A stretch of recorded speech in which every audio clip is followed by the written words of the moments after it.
I wake up with you guys, I spend my day with you guys, and I go to bed with you guys. You guys are the best. The most Texas country and red dirt, plus the best of Nashville from 90s to now. It's 5 o'clock somewhere, going out of style. I was thinking out of silence, stay out of Uvalde Radio. Like so many great Texas institutions, it began as an idea, became a vision, and ended up being a legacy. The premier bank of Southwest Texas since 1907, First State Bank of Uvalde provides banking solutions, services, and products with the highest quality customer service, delivered with Southern hospitality and Texas spirit. For all your banking, loan, mortgage needs, or just to grab a cup of coffee and talk about Friday night's Coyote victory amongst the ambience and artwork, we'll be looking down the road for you here at First State Bank of Uvalde. Member FDIC, Equal Housing Lender. Texas Farm Store backs the pack. Locally owned and operated for over 50 years at 236 East Nepal. Stop by for everything you need. Feed, seed, lawn and garden, animal health, custom mixing and grinding, tack, herbicides, pesticides, and even wild game feeders. At Texas Farm Store, our friendly and knowledgeable staff can help you with all your needs. Delivery is available. Please call for more information, 830-278-3713, and find Texas Farm Store online at txfarmstore.com. Does your health have you on the sidelines? With over 20 specialty services, Uvalde Memorial Hospital has the winner's playbook of healing. Whether it's orthopedics, oncology, pain management, podiatry, radiology, or rehabilitation, Team UMH can offer you the quality comprehensive health care you need to get back in the game of life. Call us today to learn more at 830-278-6251. Go Coyotes! Star Realty and Ranch salutes our Uvalde High School varsity Coyotes, as well as all our UHS student athletes. Your hard work, dedication, and spirit make you all stars of the game. Star Realty and Ranch are your premier real estate experts, here to provide you with all the resources and information you need to buy or sell real estate. Call to find out more at 830-261-1970 or visit uvalderealty.com. There's power in the simplest of actions. Like one neighbor helping another, where everybody looks out for everybody else. Community is everything at Medina Electric Cooperative, and we're grateful for your trust. To provide the energy you need, giving you the power to power on. Medina Electric Cooperative is a Touchstone Energy Cooperative, your source for power and information. Friday Night Lights, marching bands, school spirit cheers. High school football is happening now. Auto World Uvalde is proud to support all the brave young athletes and to be a part of this wonderful Coyote fighting spirit. When you're ready to touch down on great savings on a new ride, stop by Auto World Uvalde. Test drive and let us help you find what you're looking for. Plus, get warranty forever at no cost to you. Visit AutoWorldUvalde.com today. Go Coyotes! Greetings to everyone who loves the Uvalde Coyotes. This is Mama Jan on behalf of the Tex Elliott family. Uvalde strong, we back the pack. Go Yotes! Texans team together, every red-blooded one of you, shoulder to shoulder, shaping history. We're in it for the long haul, together, and you can take that to the bank. Texan Bank, poised and ready for a future that's wide open. Member FDIC. Uvalde Chevrolet is proud to bring you official coverage of Uvalde Coyotes football. At Uvalde Chevrolet, we've devoted ourselves to helping and serving our customers to the best of our ability. We believe the cars we offer are the highest quality and ideal for your life needs. Visit our website at UvaldeChevrolet.com to search new and used vehicles. Plus get information on specials, financing, and parts and service. Or stop by and see us at 825 East Main Street in Uvalde. Uvalde Chevrolet, Uvalde's exclusive GM dealer. Hi there. I'm Linda Kale, broker at Riata Realty in Uvalde and Nueces Canyon. If you're in the market for a home, business, or recreational property, we'll help you find it. For sellers, we're ready to broker any deal you bring us. Commercial, residential, ranch, and river properties are all in our wheelhouse. Friendly service and attention to detail are what we're known for, so give us a call today at 591-4430. Whether you're buying or selling or just thinking about it, remember Riata. The most Texas country and red dirt, plus the best of Nashville from 90s to now. 'Cause I got friends in no place, 'cause I'm on my way.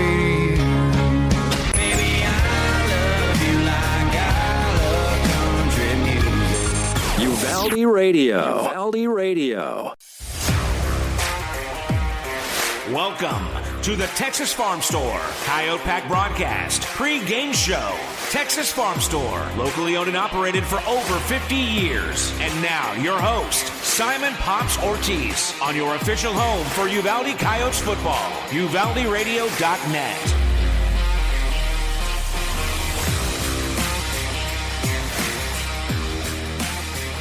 Welcome, Coyote fans, to the Coyote Pack broadcast on UvaldeRadio.net. This is your Texas Farm Store pregame show coming to you live from Battling Billies Stadium in Fredericksburg, Texas, where the Coyotes take on the Fredericksburg Battling Billies at 7 p.m. this evening. Hi, everyone. This is Simon Pops Ortiz, your play-by-play announcer, and today we have with us a very special guest as our color analyst, Uvalde's very own Super Bowl champion, NFL All-Pro and Los Angeles Raiders free safety, Uvalde class of 78, Coyote number 9, quarterback for the 1975, 76, and 77 Coyote teams, Mr. Van McElroy. Van, welcome. Well, hello, Simon. I'm excited, buddy.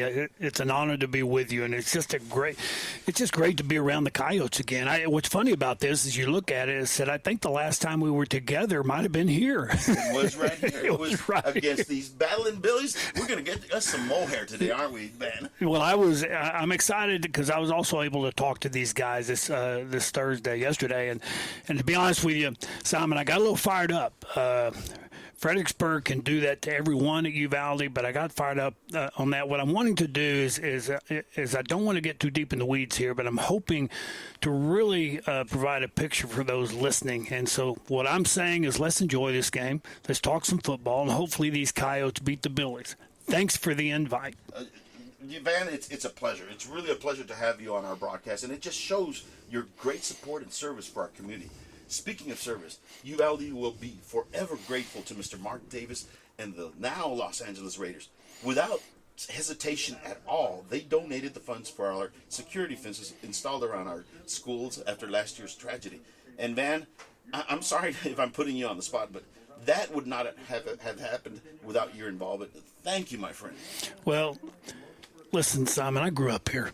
Okay, I've been here for a long time, and you know, Gail and I love this community. We love all the people, the kids, the families.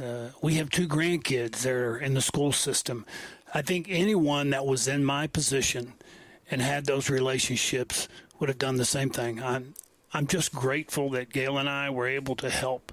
And our prayers and our thoughts are always with those families that lost loved ones. It was tough, and I'm just hoping as time goes and we were able to get those things done to secure those little kids that people can begin to really thrive again.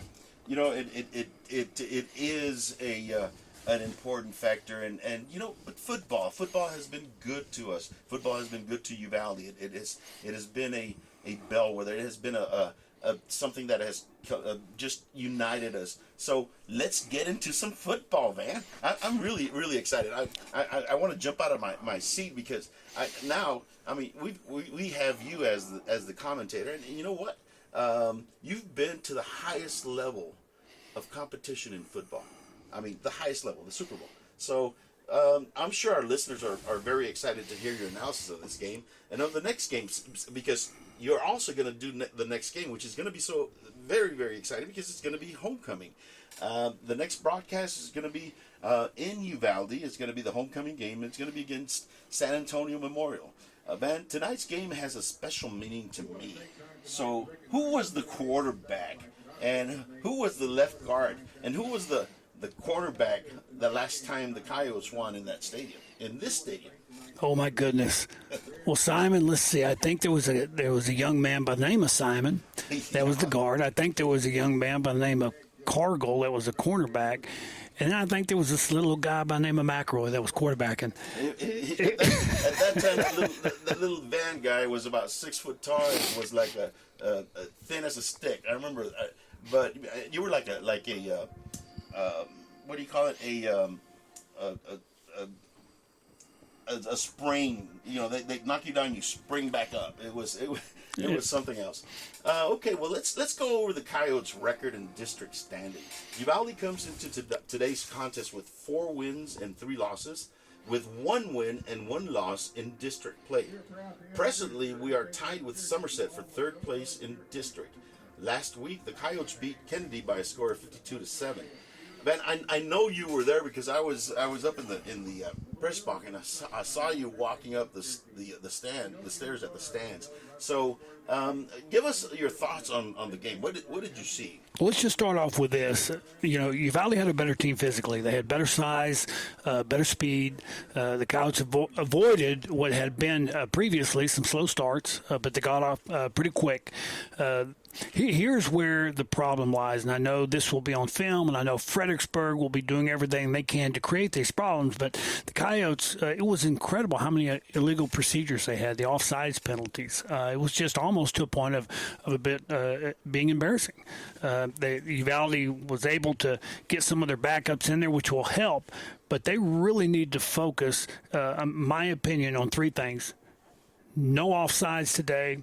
The defense needs to come together and hold their containment. For those listening out there, when I say containment, I'm talking about not letting anyone outside of that defense. You have those players that are in position to force those things back inside. They've got to be able to do that.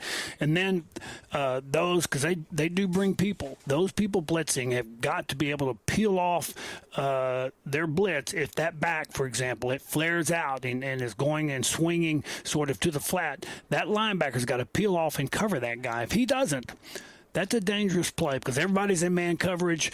You get that guy in open field, and some bad things can happen. So that's the things that I sort of saw that they really need to improve on today. Good summary, Ben. In last year's game against Kennedy, the Coyotes had to make a goal line stand to win in the last seconds of the game. And this happened because the team was a little overconfident. The Coyotes didn't let that happen this year. So that was a good shows the growth of the team as far as their maturity. And I know today they're not going to be overconfident. I know that the Billies, even though they have a 2-5 record, are going to be a stiff test. So it's going to be exciting to have this game played here because it brings back so much memory. But we'll leave the memories for later on. So presently, it is 84 degrees. It's going to be a nice day. Or a nice evening. The humidity is kind of low, so it's going to be the hydration is not as important. But there's one thing, and that's the conditioning. Tell me about the conditioning, man. You think we have enough kids to be able to keep up with Fredericksburg?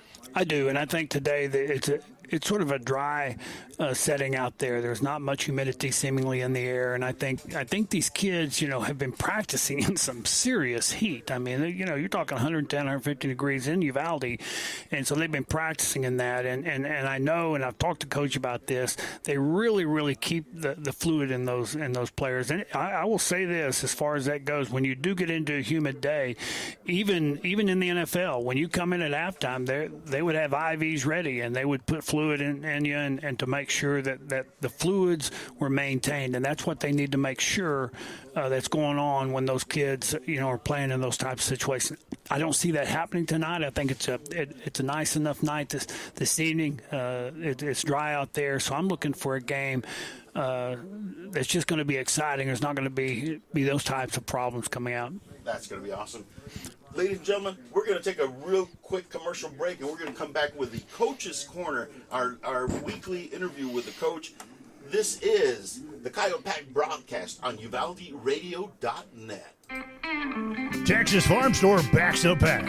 Locally owned and operated for over 50 years at 236 East Nepal. Stop by for everything you need. Feed, seed, lawn and garden, animal health, custom mixing and grinding, tack, herbicides, pesticides, and even wild game feeders. At Texas Farm Store, our friendly and knowledgeable staff can help you with all your needs. Delivery is available. Please call for more information, 830-278-3713. And find Texas Farm Store online at txfarmstore.com. Serving Uvalde and the surrounding counties since 1991. Country Gardens and Seed thanks all their dedicated customers for over 30 years of support. Yolanda and her friendly staff invite new faces to stop by 403 South Getty Street for all your gardening needs. They're there to help you and answer any questions on your landscaping projects. Fall gardening starts soon, so call 830-278-2204. Country Gardens and Seed, 403 South Getty Street, Uvalde. Welcome to the Country Gardens and Seed Coach's Corner. Country Gardens and Seed, Uvalde's one-stop shop for garden and floral needs since 1991. Hello, Coyote fans. This is your Coyote Pack broadcast on UvaldeRadio.net, and I am your host, Simon Pops Ortiz. Welcome to Uvalde Radio and Coach Wade Miller's Coach's Corner. After last week's game, I feel like blasting some rockets at some battling Billies. How are you feeling, Coach? Feeling good. 52-7 always makes you feel good. Had a great week of practice this week. This is one of those games why I kind of keep doing what I'm doing. These kind of games really get me fired up. I think it invigorates the team also, Coach. And again, congratulations on the win against San Antonio Kennedy. We scored on our first possession of the game, and then they scored on their first possession. What were your thoughts at that point? I thought we came out and Abraham hit the long run and Brody read the option great, got a good pitch, got down there, got in the end zone. And then, that first series, every team scripts out. And I thought they had a great script for that series. They took advantage of some things that we not necessarily struggle at, but things that hurt us. And they marched down the field and scored, and good on them. But then after that, when we just settled in and started playing, we were just a better team. Yeah, and at the start of the game, each team gives you their best shot, and that's what's to be expected of them. In the previous 3 games, we had slow starts, but in this game, we started fast and just kept going. Did the team do anything different to prepare for this game? No, we didn't. I think a lot of it just had to do with who we were playing. They struggled stopping people all year long, so we kind of got out quick, and then we hit them on a trick play for the second touchdown, and it just kind of snowballed from there. We noticed that the Coyotes had quite a few illegal procedures and offsides penalties. I understand that there were some reasons for that. Can you go into that for us? Yeah, well, first of all, every time we would motion, they would yell motion, motion, and our motion and our snap count has to be timed out. So, you hear motion and then go at the same time, and it got us. Now, the first couple of times, that's understandable, but many as we had, that's ridiculous. So we kind of changed up our motion, changed up our cadence this week in practice, and then every time they jumped in practice, they had to do up down. So we had 120 up downs on Monday. But by Wednesday, we were golden. You know what? That is awesome coaching when you realize that your procedure for motion and go was actually playing to their strength. So it's great that we're going to change that procedure pre-snap to avoid those procedures. And I will say this, my JV had more fun in practice this week than they've ever had because they're the scout team defense. And every time they got those guys to jump, because every time we would do motion, all 11 of those guys would scream motion at the top of their lungs. And every time they got one of them to jump and do up downs, they were loving life this week. Wow, that's great. That's great. Because the game was not close, you had the chance to play quite a few reserves and backup players. You never know how a player will perform until you see them in action in a real game. Did any of these players shine or surprise you? Yeah, no, not really surprised. I know I've got some good young players. I have a kid, Hyro, who came up from the JV, played defensive end, and he looked really good. In fact, he'll probably come up permanent eventually before the year's over with. And then I have a little junior running back named Anthony Romo that got 1 carry, and it's 52-7, and he didn't get another one because I think he would have scored, and I didn't want to score anymore.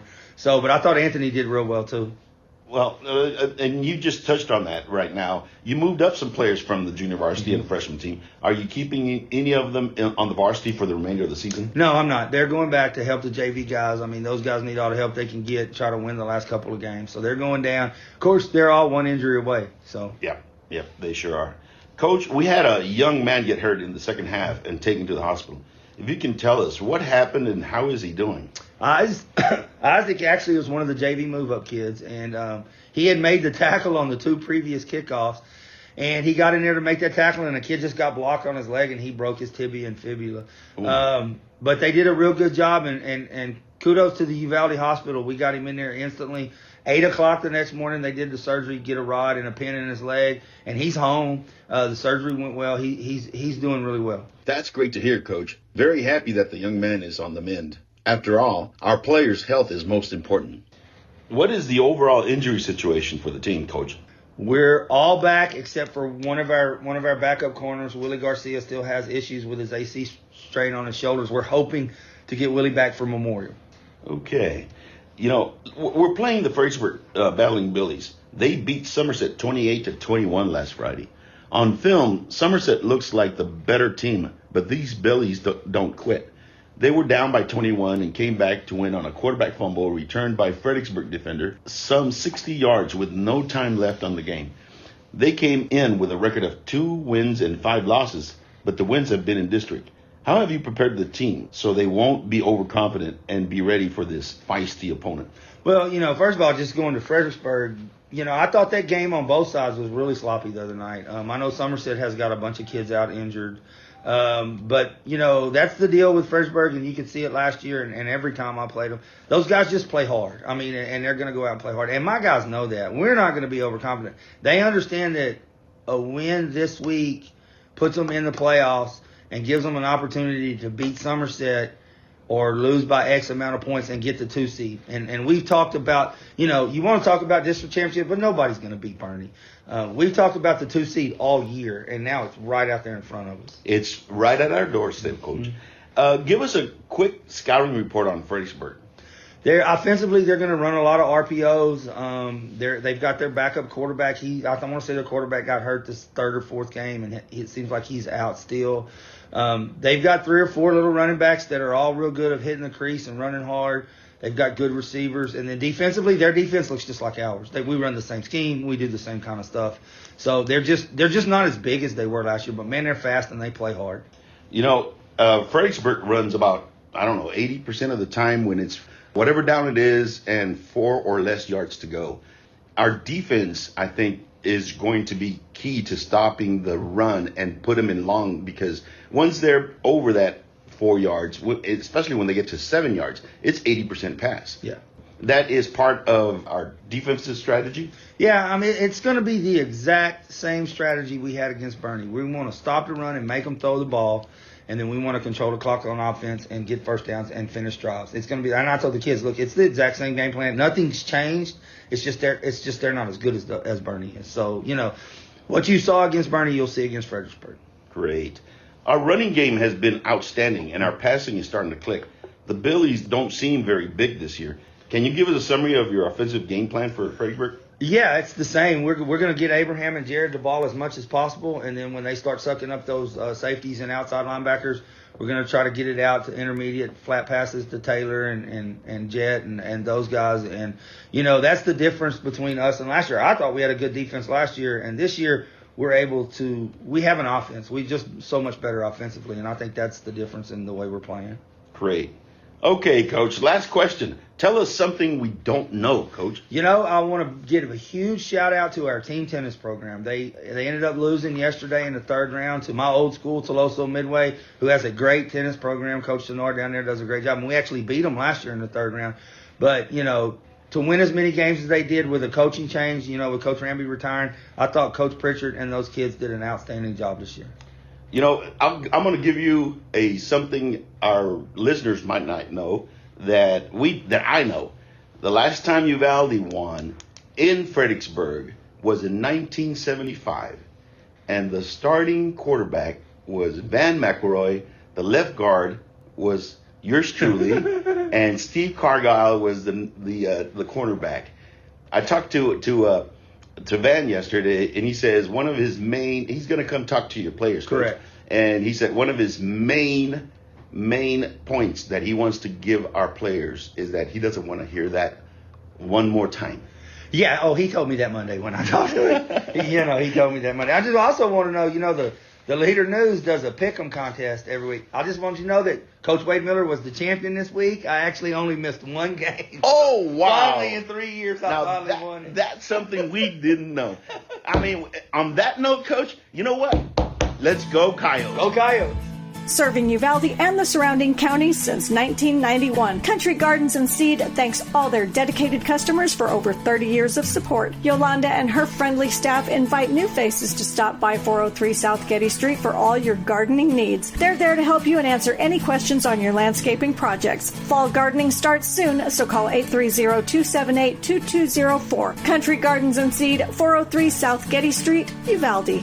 Like so many great Texas institutions, it began as an idea, became a vision, and ended up being a legacy. The premier bank of Southwest Texas since 1907, First State Bank of Uvalde, provides banking solutions, services, and products with the highest quality customer service, delivered with Southern hospitality and Texas spirit. For all your banking, loan, mortgage needs, or just to grab a cup of coffee and talk about Friday night's Coyote victory amongst the ambience and artwork, we'll be looking down the road for you here at First State Bank of Uvalde. Member FDIC, equal housing lender.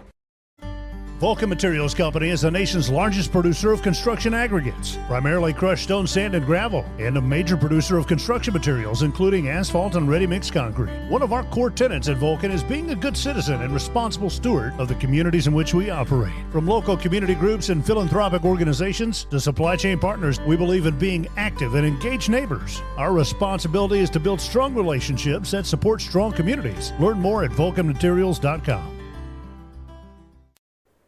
Welcome back, Coyote fans. This is the Coyote Pack broadcast on UvaldeRadio.net, your official broadcaster of Coyote football. Well, we're back here with Van, and we're going to start previewing the Battling Billies. The Fredericksburg has 18 returning lettermen with 5 offensive and 5 defensive starters back. They are young, but they're better than their record of 2 wins and 5 losses. But both of their wins have been in district, so they are tied for second place right now. And they beat Somerset last week in dramatic fashion by a score of 28-21. In that game, the score was tied, and Somerset was on the Fredericksburg 40-yard line with 8 seconds left. The Somerset quarterback tried to pass and was stripped of the ball, and a Fredericksburg defender scooped the ball up and returned it for a touchdown with no time left. I mean, they just ripped the heart out of the Somerset team. Somerset looked like the better team, and Fredericksburg was behind by 21 points in the first half. So even though they're a young team, they don't have a quit. They don't quit. They fight. So we're gonna have a fight on our hands, man. Tell me a little bit more about the Billies on offense. Well, I'll say this. On offense, the Billies operate from a spread formation. And to give a picture to everyone, that's a quarterback in the shotgun position, and all the receivers are mainly outside. They might have a couple of backs in the backfield, but that's the set. Overall, they run and pass the ball evenly, about 50-50. On down and distance, they run the ball 70% of the time on first down. They also run the ball, which is big, 90% of the time when it's 4 yards or less to go on any down. They become a passing team with 80% passing if they need 7 or more yards for first down. Against 4-man defensive fronts, they run dive plays with power blocking up front. They also try to spread out the defense and run a counter running play, pulling a guard and a wing back into the line and running back, cutting back against the grain after hitting the hole. What we used to call as a counter trio. The Redskins loved running that play. Right. Their best running backs have been hurt the last few games, but will be back for this game. On passing downs, the Billies have one tall receiver they throw to on routes, number 4, Asher Goldman, but they will throw to number 12, Weston Herber on screens, and number 25, Noah Tatum on the flats. Tell us about who are their players to watch out for, man. Well, I went through this thing, and I began to look, and I've got a couple of ways that I would do this. First off, you have what I would call your difference makers on offense. You have number 0, De La Garza, and I'm talking about the Coyotes. Number 0, De La Garza, number 6, Elijah Carroll, and number 21, Caden Smith. I think those 3 guys are players that are important in this game. On offense, you have number 5, Abraham Bale, number 14, Brody Carnes, and number 47, Taylor Massey. Brody, and I will say this about him, the thing that I was impressed about him, Brody has a big arm. He can throw it. But what I have seen him do and what I saw him do last week was throw a very catchable ball.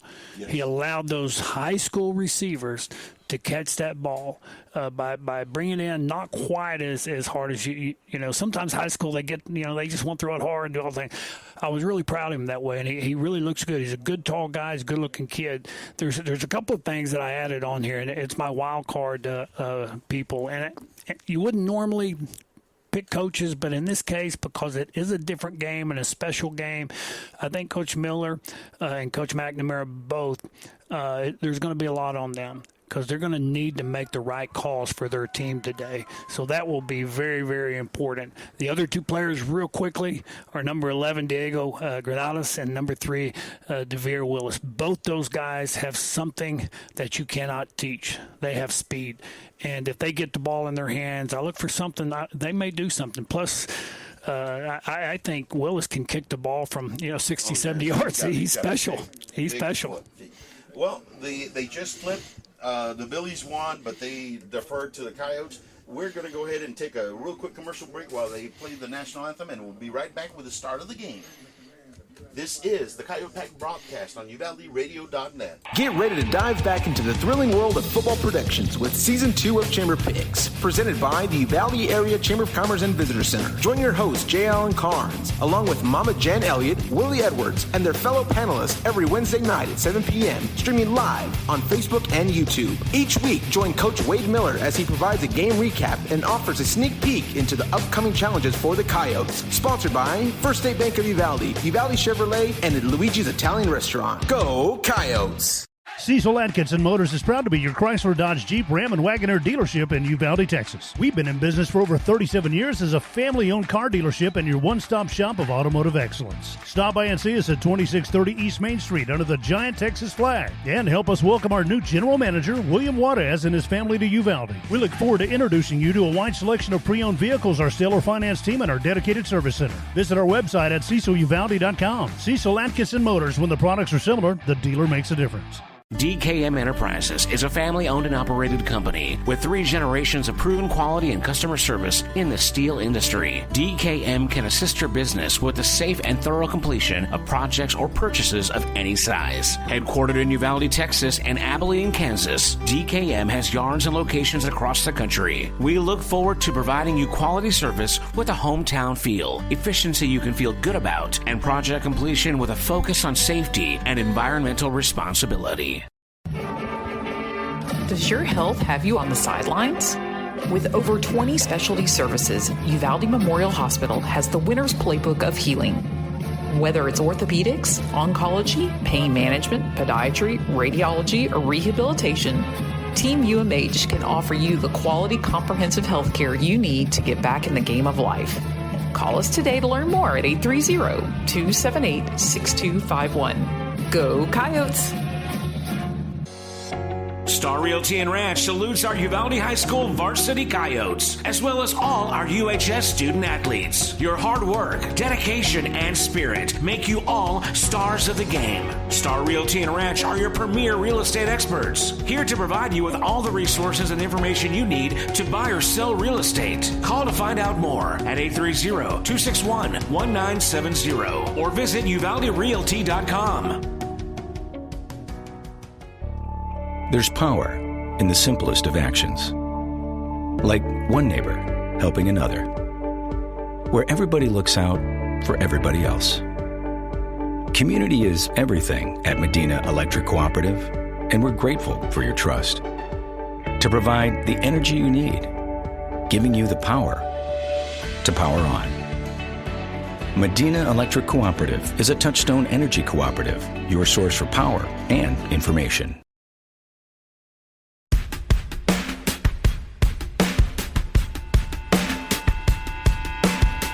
It's time for Coyotes football, presented by Auto World Uvalde, Cecil Atkinson Motors, Country Gardens and Seed, DKM Enterprises, First State Bank of Uvalde, Medina Electric Cooperative, Riata Realty, Star Realty and Ranch, the Tex Elliott family, Texas Farm Store, Texan Bank, Uvalde Area Chamber of Commerce and Visitor Center, Uvalde Chevrolet, Uvalde Memorial Hospital, and Vulcan Materials Company. And now, your host, Simon Pops Ortiz. This is the Coyote Pack broadcast on your official home for Uvalde Coyotes football. UvaldeRadio.net.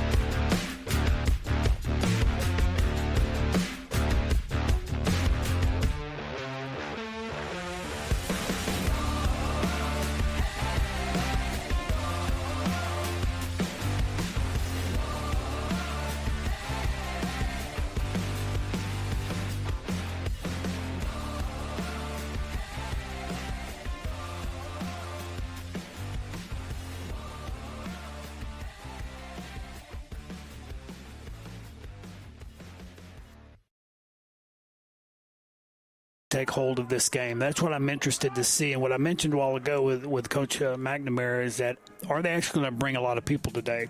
I think that's important. We'll see what they end up doing. But I've talked about those players that I think are very, very important to this game, what I would call the difference makers. And I'm hoping those guys can step up today. Number 0, De La Garza, is really special. I like that guy.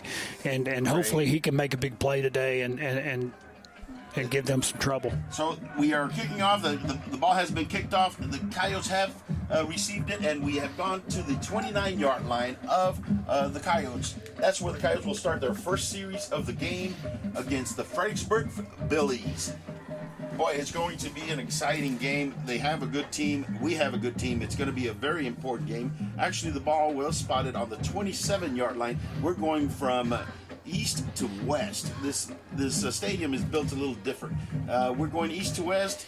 The Coyotes are going up to the line of scrimmage. It's on the 29-yard line.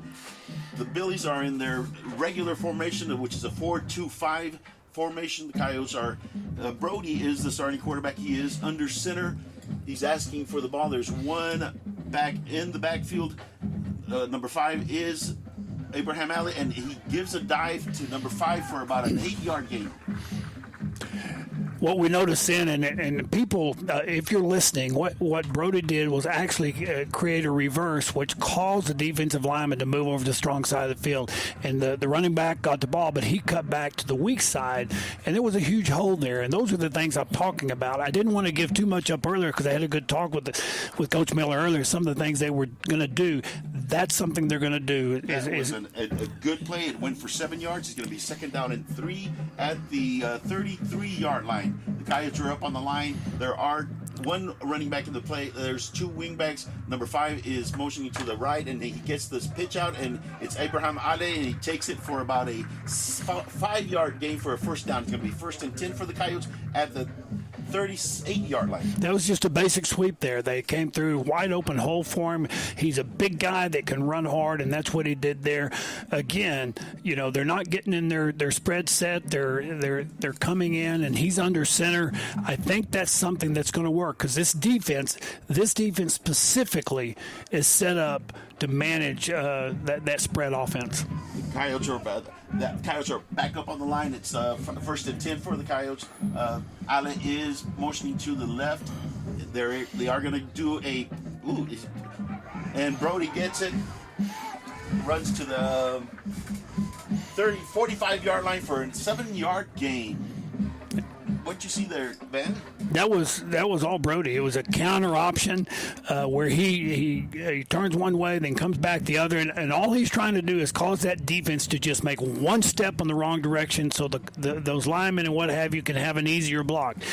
But when he came in, the cornerback was there, the safety was there. He was able to stop, cut back, and really get a good gain on the first down. They committed to stop number 5 Ale, which was the pitch option, and Brody decided to keep the ball. It's going to be 2nd down and 3. He's under center.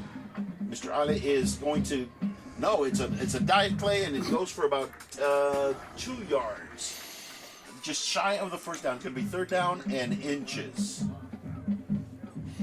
and it was just a straight about a half yard, maybe a yard. Yeah, it's going to be a yard. Okay. They ran another counter play there, a counter trap, and again, they're trying to cause that defense, which obviously has some speed, to get misdirection so their guys can handle them better. It's going to be 3rd down and 1. It's going to be an important play. We need to keep this drive going. Brody it's going to be the jumbo, the wildcat, the yo-cat. So, and it's Ale with a direct snap, and he takes it, and there is a penalty. He he does get enough for the first down, there is a penalty. Let's see who it's going to be on. It's a pre-snap penalty, which is one of the things that we needed to minimize. Let's see what the refs come up with. They are conversing right now, and it looks like it's going to be against the Coyotes. It's going to be an illegal procedure call. It's going to be 5-yard mark-off on the Coyotes. And this is what they can't do. They just can't do this to a good team, and so I'm hoping I'm just hoping they can shut it down a little bit better than that. Yeah, I didn't see the motion, but there was motion. That's the ref's opinion. We are in the wing formation again. Brody is going to be under center, 3rd down and 7 yards with 6 yards. And there is motion to the right, and Brody is going to look to the right. He's looking for a pass. He looks, and they're going to get him on a sack. Yeah, there just wasn't anybody open there. He rolled out. Everybody was covered. The only thing that I would suggest there is if I were coming off the field here is the coaches talk to them about get open, find a place, do your job. Everything was covered. He's rolling out, and he just couldn't find a place to go. Had a defensive lineman there in his face and couldn't get away from him. He had plenty of time, but nobody got open, so he was sacked for about a 10-yard loss. It's going to be 4th down and 12 or 13. We are in punt formation. And the snap is up. The kick is up. It's a nice high kick. The young man is up. And we get him at the 38-yard line.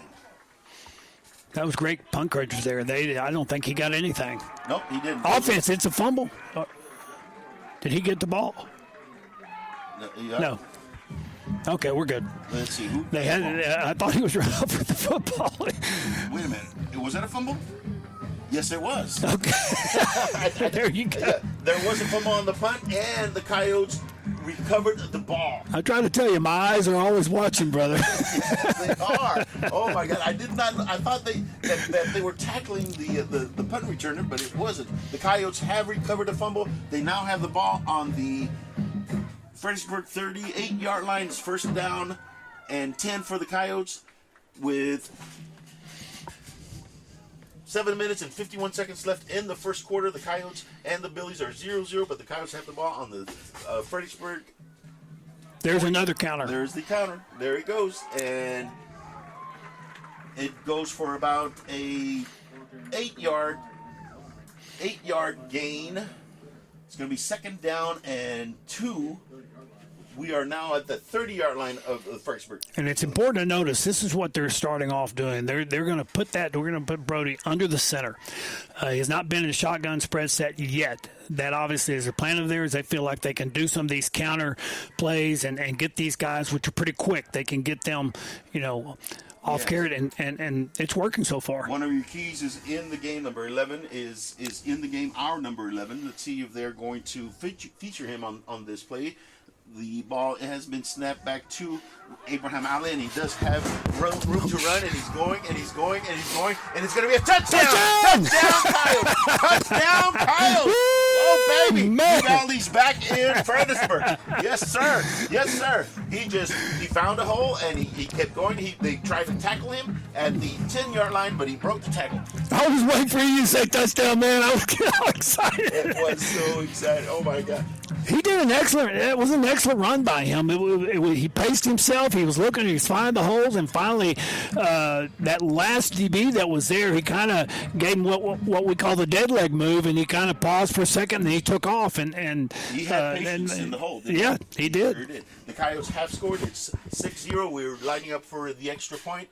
The Beer Willis is the kicker. The ball is down. It's up, and it is good. Ladies and gentlemen, with 6 minutes and 55 seconds, the Coyotes are up on the Battling Billies 7-0. We're going to take a real quick commercial break and be right back with you. This is UValleyRadio.net. Friday Night Lights, marching bands, school spirit cheers. High school football is happening now. Auto World Uvalde is proud to support all the brave young athletes and to be a part of this wonderful Coyote fighting spirit. When you're ready to touch down on great savings on a new ride, stop by Auto World Uvalde. Test drive and let us help you find what you're looking for. Plus, get warranty forever at no cost to you. Visit AutoWorldUvalde.com today. Go Coyotes! Welcome back, Coyote fans. This is the Coyote Pack broadcast on UvaldeRadio.net. That punt, Vanna was telling me that the punt returner grabbed the ball, and he had the ball. One of our players grabbed him and was tackling him, and another one of our players just ripped the ball away from him. Heads-up play by our player. It was an incredible play, and those are the types of plays they've got to make today to win this game. Exactly. That's impressive. They're in Fredericksburg. They got an early turnover. Good for them. And we are kicking off. DeVere has put the ball in play. We need to stop him and make it to the 37-yard line. It was a good punt return, the kickoff return. It wasn't much hang time. It was a line drive, and it was low. Right back. He did. He hit it hard and straight, but they got him. Yeah, they got him at the 36. It's going to be on the 36-yard line of the Fredericksburg Billies. That's where they're going to start their first drive of the game. This is a critical down. Defense needs to stop them here. It is 6 minutes and 46 seconds left in the first quarter. The Billies are up there on their spread formation. There's one running back to the right, two wide receivers left, one on the to right and one on the left. The ball is snapped. They give it to number 22, and he's trying to get to the corner. And he is fast. And he goes for a good gain to the Coyote side of the field. Let's see where they mark it. It's about a 30-yard gain. And they are going to mark it at the Coyote 32-yard line, I believe. There's laundry on the field. Wonderful. There's laundry on the field. It looks like it's in the holding area, and it's going to come back. The Coyotes dodged a bullet right there. Maybe that's why the young man was able to get such a big game. Could be, but as they ran a sweep, a basic sweep, he paced himself back there. He saw the hole and hit it. We had guys that were not getting off their blocks and working their angles. The safeties had some bad angles there. They need to get their angles down to get to those guys because they're talented. That guy's got some speed. He really does. They're back on the line. It's a spread formation, two wide receivers right, one left. There's one running back to each side of the quarterback. The quarterback is number 6, I believe. Yes, he is. He's asking for the ball. It's a direct snap to him, and he's going to go to the left, throw it to, and it was an excellent play by number 17. Number 17, Malachi Castano. He got off of his cover and was able to only get about 4 yards. They're coming with a no huddle here and trying to get a little bit of a hurry up on here, see if they can catch the defense off a little bit. That was a great play, by the way. Yes, it was. Second down and 14 for the Billies. They are on their own 30-yard line. He asked for the ball. The pass, the young man is wide open, but we do come and tackle him at the 40. It's going to be a 3rd down and 5 or 3rd down and 4. They hurry up. They got their slot receiver, which is the inside receiver, okay? They had 2 receivers on the offensive left side. That slot receiver got loose and got into the flat there, and there was no one there to cover him. That was an excellent play for the Billies. They are 3rd down and a long 4. Again, in the spread formation, 2 wide receivers left, 1 right. There's motion to the left, 1 wing back to the left. He's going to give it to the number 29 on that sweep, and he's able to get 6 yards. It's going to be 1st down and 10 for the Billies at their own 47-yard line. They, in essence, ran the same play that they ran earlier where he scored at, except they did it from the spread set. They did. It's number 22, their running back that has come back from injury, who's there. They're up on the line. They're hurry-up offense. Spread formation, 1 running back each side of the quarterback, 2 wide receivers right, 1 left. Again, they do the dive, and we are able to stop it for about a 1-yard gain. Excellent. The D tackle on the right side, and that is number 50. Number 55. Number 55. He did an excellent job in taking his gap. Each one of those players has a responsibility. And I told him last week, do your job. He did his job today. He really did. Again, in their spread formation, there's 2 wide receivers right, 1 left, 1 running back each side of the quarterback. He is asking for the ball. It is on the 49-yard line. He's going to spring right, and it is a pass. And no. Oh. Did he get him on the face mask? Yep. There was a face mask. And we almost got him for a sack, but when he reached out, he grabbed the face mask. And what they're doing on that is he rolls out. There's a slot receiver goes to that flat. The outside receiver goes up the sideline, and they're trying to catch one of those guys breaking off. And they actually, the Coyotes played it very well that time. It's just this the player came up, got him by the face mask, and it was well defensed, except that when he reached out, he grabbed the face mask. It's going to be a 15-yard penalty against the Coyotes. It's going to give the Billies a 1st and 10 at the Coyote 36-yard line. We need to get a stop right here. They are up on the line again. They're in their spread formation. There is one wide receiver, number 4. On the far side, there's 2 wide receivers. On this side, there is a wing back. And if there is that motion, they're going to give it to the number 9. And excellent. Good stop for the Coyotes. Number 17 was able to, Malachi Castano was able to seal the do exactly what we talked about. He contained. He came outside, forced that player to cut back in, that running back, and our inside linebackers came and made a tackle. That was an excellent play by him, 17. by number 17 Malachi. Malachi's having a good game. My grand-nephew. Second down and 10 for the Coyotes. For the Billies at the Coyote 36-yard line. They are up in the line in their spread formation. There's 2 wide receivers right, 1 left. There's a running back on each side of the quarterback. There is no motion. He asked for the ball. He's going to try to pass the ball right. No go. No. Incomplete pass. This quarterback, at least when I'm watching, I'm looking here, does not seem to have a really good grip on the ball with his passes here. He struggled with that. He's thrown a lot of them very low, and that one hitting the dirt. So it's going to be 3rd down and 10 for the Billies. They are in their spread. They have triplets to the right. There's 1 wide receiver left. There's 1 running back to the left of the quarterback. He's asking for the ball, and they are going to try to take that deep pass to the number 4, and it's going to be way over. Excellent coverage. And by the way, number 0, he feels is one of his best players. Yes, he really, and when I say he, I'm talking about Coach Miller. We had a discussion about him, and he is a good player. I like this kid. I watched him in practice. He's got good moves in there. He made a good turn, and we actually talked about man-to-man coverage and bumping around. They're hurrying up again, so they're trying to catch him off here. And it's 4th down and 10. They're not. Oh, they are. They do have a punter in formation. They are in punt. We don't have any. I don't think this is a punt. Yeah. Well, it is. It is a punt, but let's see what. No, he got over. No way. No. That is a bad call. They called it down at the 1, but it hit the goal line. It hit the goal line. This is Fredericksburg. a little I'm sorry. Cooking here. We're having a little kielbasa here. Oh my goodness! And for those of you listening, the ball fell and was rolling, and it got on the line, the actual goal line, and the young man dove and pulled it back, and oh well, here we go. They are discussing the Zebras are discussing. They're trying to find out where they're going to place it, and it looks like they are going to. It went into the end zone, so they are going to place it at the 20-yard line.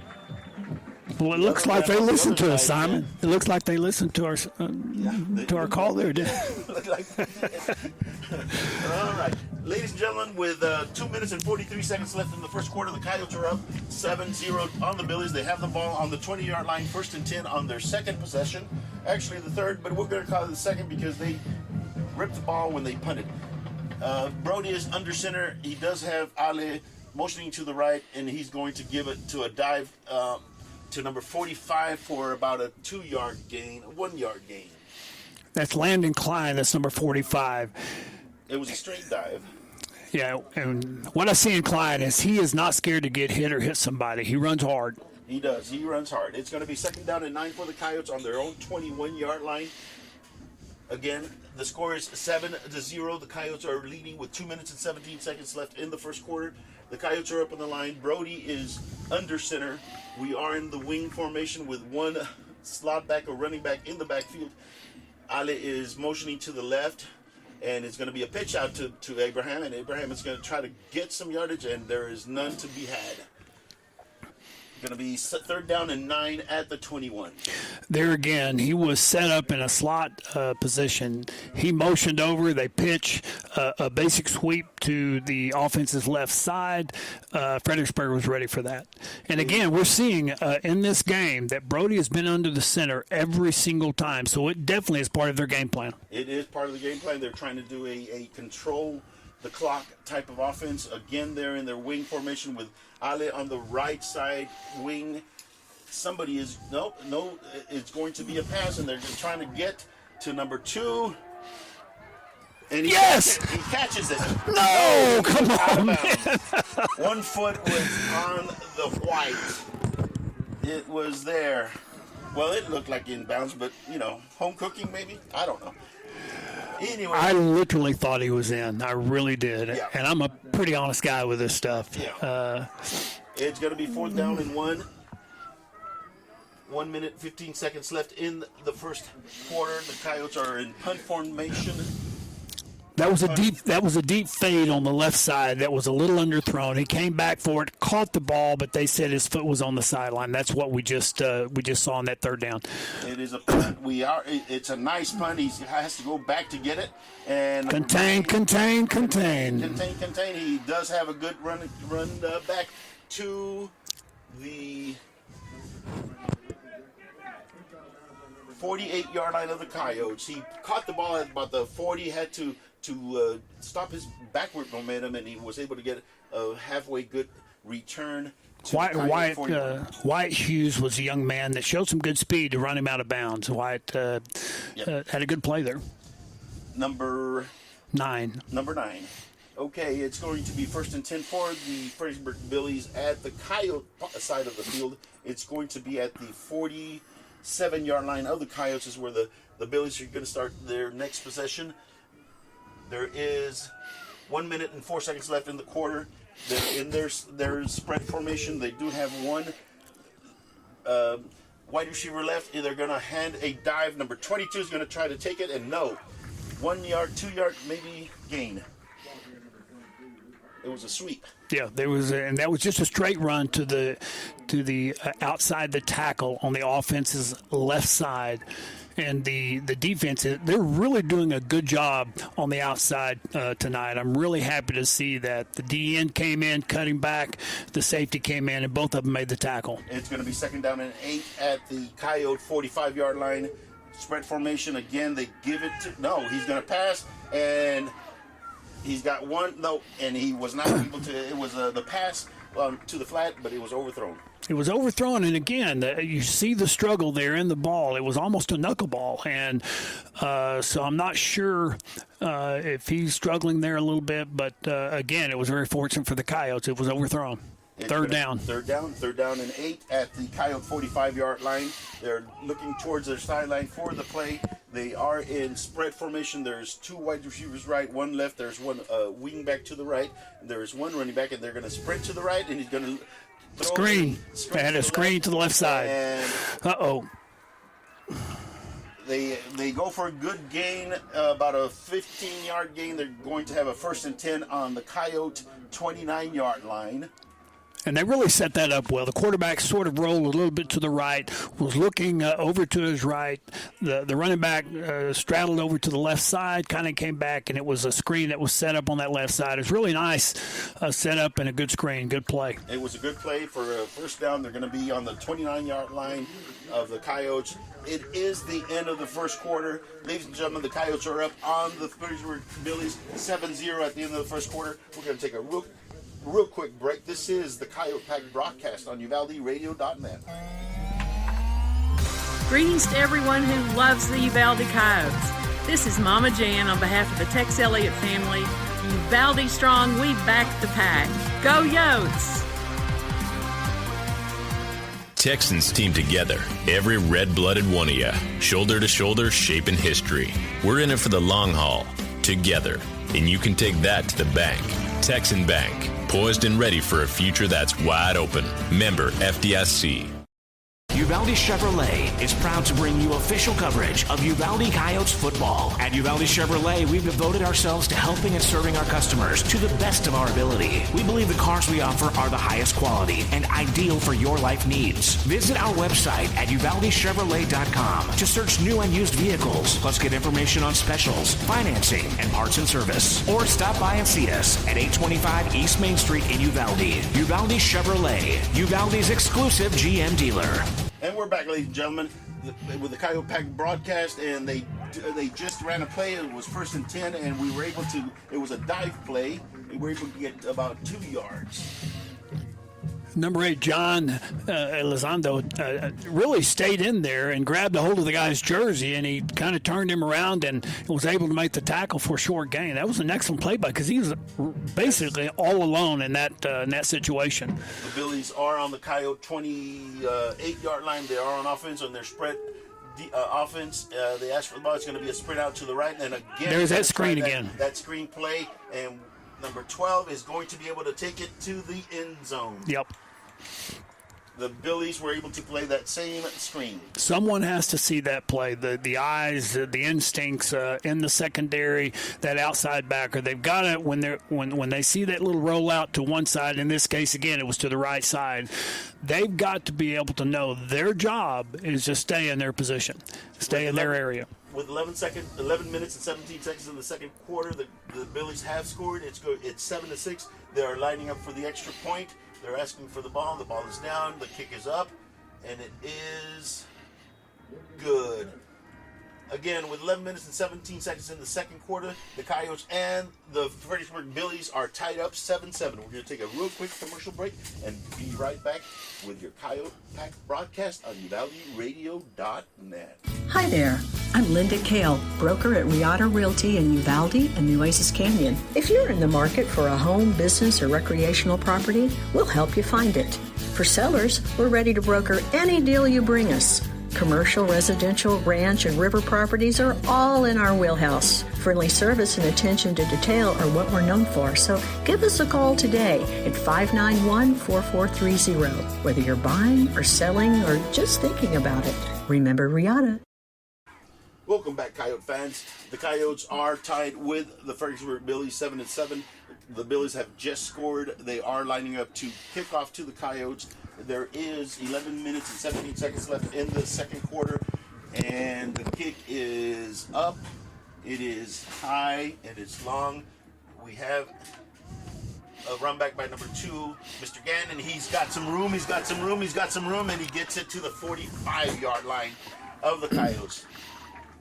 42-yard line. I'm a little optimistic there. So that's where the Coyotes will start their next possession. It's going to be on their own 42-yard line, but it's a good return. Yeah, that was excellent. He started off a little slow, but he saw where that hole was, and he hit that thing hard and really turned what might have been 10 yards less into something that really worked for them. Yeah, he kind of hurdled one of the tacklers, so that was an excellent return. Coyotes will start on their own 42-yard line. It will be first down and 10. Brody is under center. We've got number 45 in the backfield. It's wing formation. Mr. Ali is on the right wing, and he's going to motion left, and they're going to give it to number 45. It's a... No, he kept it. He kept it. He pulled it out. He fooled me. It is a read there. Brody has a read on that, and what you have is you have a single back, a fullback right behind Brody as he's under center. That back goes between the guard and center and guard. Brody has the option, either give it to him or take it out, and he kind of rode him just a little too long that time. Yeah. And it was a loss of 1 yard. It's going to be second down and 11 for the Coyotes at their 40-yard line. The first down markers on the 48-yard line of the Fredericksburg Billies. We are second and 12, second and 11, and it's going to be good run. It was a direct snap. It was the jumbo set with Abraham Ali taking the direct snap. We're just going to take all our players and just line them up, stack them up, and you're going to have to somehow find the back. And it worked for about 7 yards there. Yep, it's going to be third down and 5.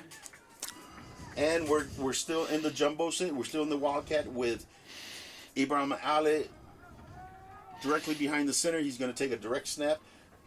Brody is the only wide out. There's two running backs next to Abraham, and they're going to do a sweep to the right, and Abraham is going to take it for about a 10-yard gain, 8-yard gain.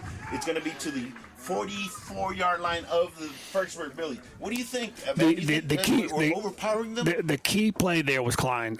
I don't know if you realize, but Klein in the backfield, he had a little motion there. He came and acted as a pulling guard coming from that same side. He nailed that guy. He was the reason that play, they were able to make that play successfully. Knocked him out, created a hole, and the big guy was able to take the ball for first down. They created an unbalanced line, and then he just hit that hole. Yep. Coyotes have a 1st and 10 at the 44-yard line of the Fredericksburg Billies. It's again a direct snag, and we're just overpowering them. It's a 5-yard gain. It's going to be 2nd down and 5 for the Coyotes at the Fredericksburg Billies 48-yard line. I'm sure they'll take 5 yards every down, something like this. I mean, what does this mean? It's not really exciting, but you're getting 6 yards on a first down, plus the clock is running. There's just a lot of things that the coach obviously has planned out, and this is certainly one of them. It's going to be 2nd down and 4 for the Coyotes at the Fredericksburg 38-yard line. They are going to keep the ball running, and it's just the same where Willis goes, and we get about 8 yards. It's going to be 1st down and 10 for the Coyotes at the 30-yard line of the Billies. And Klein again was the reason that play happened. He motioned out, kicked that outside backer out just enough to create a lane for him to run and make all the yards he did. He's doing a good job. Good job. The Billies defense has not found an answer for our jumbo set with Abraham Ali taking the direct snap, and we're getting 5-6 yards at a whack. It's going to be 1st and 10 for the Coyotes at the 30-yard line. We do have motion for, and it's going to be Ali, and he's going to go, and he's got a 1st down at the 18-yard line. It is it's very clear to me what Coach Miller saw and what the coaches saw this week is Fredericksburg has a very quick defense. So they move quickly when they see any motion. They move quickly when they see any movement to one side. As you saw there with number 5, he just took a step and acted as if he's going to pitch it. Brody, the quarterback, was lined at the wide receiver position on the right. He motioned behind. He faked a pitch to him, which took that defense to the right just enough for those guys to get a good block and allowed them to really make some good yards there. It's going to be 1st and 10 for the Coyotes at the 18-yard line. Fredericksburg has taken a timeout. We're going to take a real quick commercial break. This is UvaldeRadio.net. Like so many great Texas institutions, it began as an idea, became a vision, and ended up being a legacy. The premier bank of Southwest Texas since 1907, First State Bank of Uvalde, provides banking solutions, services, and products with the highest quality customer service, delivered with Southern hospitality and Texas spirit. For all your banking, loan, mortgage needs, or just to grab a cup of coffee and talk about Friday night's Coyote victory amongst the ambience and artwork, we'll be looking down the road for you here at First State Bank of Uvalde. Member FDIC, Equal Housing Lender. And we're back, ladies and gentlemen. This is UvaldeRadio.net. The Coyotes are on offense. They are driving. There is 7 minutes and 49 seconds left in the half. The Coyotes and the Billies are tied 7-7, but the Coyotes are driving on the 18-yard line, 1st and 10. We are still in the jumbo set with Abraham Ali taking the handoff, and he goes for about, let's see where they mark him. It's going to be only a 1 yard, 2 yard gain. It's a 1 yard gain. It's going to be 2nd down and 9 for the Coyotes at the 17-yard line of the Fredericksburg Billies. Coyotes are going into the huddle. That was an interesting play there. Again, they're doing the same thing. They're just, and this was his plan, Coach Miller's plan. This is what we're going to do. They're sticking to it thus far. They have number 4, which is Jet Flores, as the direct, and he's going to take it. Oh, my goodness. A good. Oh, my goodness. He's going to take a bunch of Billies all the way to the that was a great First play. Go for the Coyotes. That was a Yeah, Describe it for me. You're exactly, man. To draw the picture for everyone listening, what they had was a stack set in the back, and they had a different a running back there. I believe it was number four. Number four. He's a quarterback. And so he is a quarterback. They snapped back to him. He acted as if he's going to run it straight up, stopped, jumped up in the air, and threw it to the tight end that had gone and run a quick hook about 7 yards down, and it worked. It was a great play, and they. There is stoppage with the Coyotes were about to snap the ball, and the ref have stopped it. I don't know if there is a flag on the play, but they are discussing it. Coyotes have a first and goal at the 8-yard line. There is a illegal procedure play. It's another the second one for the game. Yep. And it's going to be first and goal at the 12-yard line, 13-yard line of the Fredericksburg Billies. It is Abraham Ali again taking the direct snap, and they are going to run that same play, and he's going to go to the 8-yard line. So it's a gain of 5, second down and goal at the 7-yard line, 8-yard line of the Fredericksburg Billies. The Coyotes are still driving. We have 6 minutes and 11 seconds left in the game. In the first half, Coyotes are tied with the Billies, 7-7. The Coyotes are up in the line. They are still in the Wildcat, what the coach calls jumbo set, with Abraham Ali taking direct snaps. He has number 47 to his right and number 45 to his left. Number 45 is motioning to the left, and he's going to go. Oh, another stop. I think it's going to be another pre-snap. Goodness. This is what was going on last week, and you just can't do this against a good team. Another procedure penalty. Yep. It's going to be 5 yards back, second down, and goal at the 13-yard line of the Fredericksburg Billies. Coyotes are threatening, but now with 2 illegal procedure penalties, we have been set back. It's second down and goal at the 13-yard line of the Billies. We do have Brody now in the shotgun formation. He's going to take it and give it to, no. He's trying to find somebody to throw it to. Ooh. And it's an incomplete pass. He threw it into the end zone. And the incomplete pass is going to be third down and goal at the 13. Yeah, and in that play, Brody comes over, and really when you're rolling out to the side where the ball is set, you just have a lot of people already there. You really want to go to the open side, which has a lot of room over there. But there, when he started rolling out to this side, it just put a lot of bodies over there. Simon, it did, and it makes it difficult. Yep, it does. Coyotes are up on the line. And it's the wing formation with Abraham Ali. We're going to have to call a timeout. We have too many men on the field, and the Coyotes call a timeout with 5 minutes and 18 seconds left in the half. We're going to take a real quick break while they're trying to hash out what's going on. This is UvaldiRadio.net. Vulcan Materials Company is the nation's largest producer of construction aggregates, primarily crushed stone, sand, and gravel, and a major producer of construction materials, including asphalt and ready-mix concrete. One of our core tenets at Vulcan is being a good citizen and responsible steward of the communities in which we operate. From local community groups and philanthropic organizations to supply chain partners, we believe in being active and engaged neighbors. Our responsibility is to build strong relationships that support strong communities. Learn more at vulcanmaterials.com. It happens when Brody's not a quarterback. Welcome back, Coyote fans. This is the Coyote Pack broadcast on UvaldiRadio.net. The Coyotes are up on the line. It's third down and goal at the 13-yard line. Brody is in the shotgun. He's got 2 wide receivers left, 1 wide receiver right. He's asked for the ball, and he's going to throw it out. There it is. Excellent play. Excellent. Touchdown, Coyotes. Number 5. It was a sprint out right and a throwback left to the flat to Abraham Ali. That was an excellent play, and in essence, it was a little bit like the screens that you've seen Fredericksburg running. They roll to one side, everybody goes to that side, all of a sudden L sort of flares out to the left side, and no one was on him. Brody did an excellent job. Sometimes a quarterback, especially in high school, their eyes get a little big. That guy is wide open, and you kind of overthrow it or underthrow it. perfectly thrown ball, very catchable, catches it and takes it to the end zone. Excellent. Excellent play. We are in extra point position. We do make the extra point. It is now the Coyotes 14 and the Billies 7. The Coyotes are leading the Billies with 5 minutes and 10 seconds left in the half.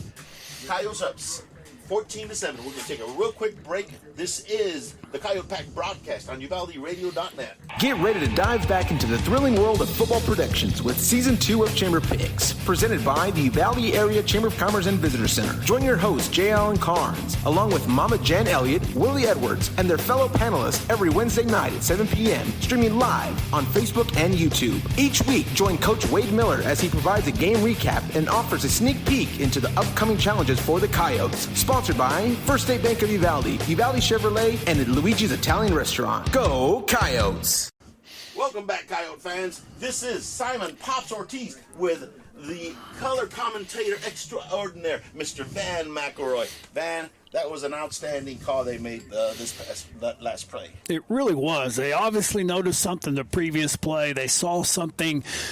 He had kind of gone out, flared out there a little bit. No one had followed him, so they kind of followed up, and sure enough, got 6. And let me tell you, that's a very, very big series for the Coyotes because prior to that, they've been struggling.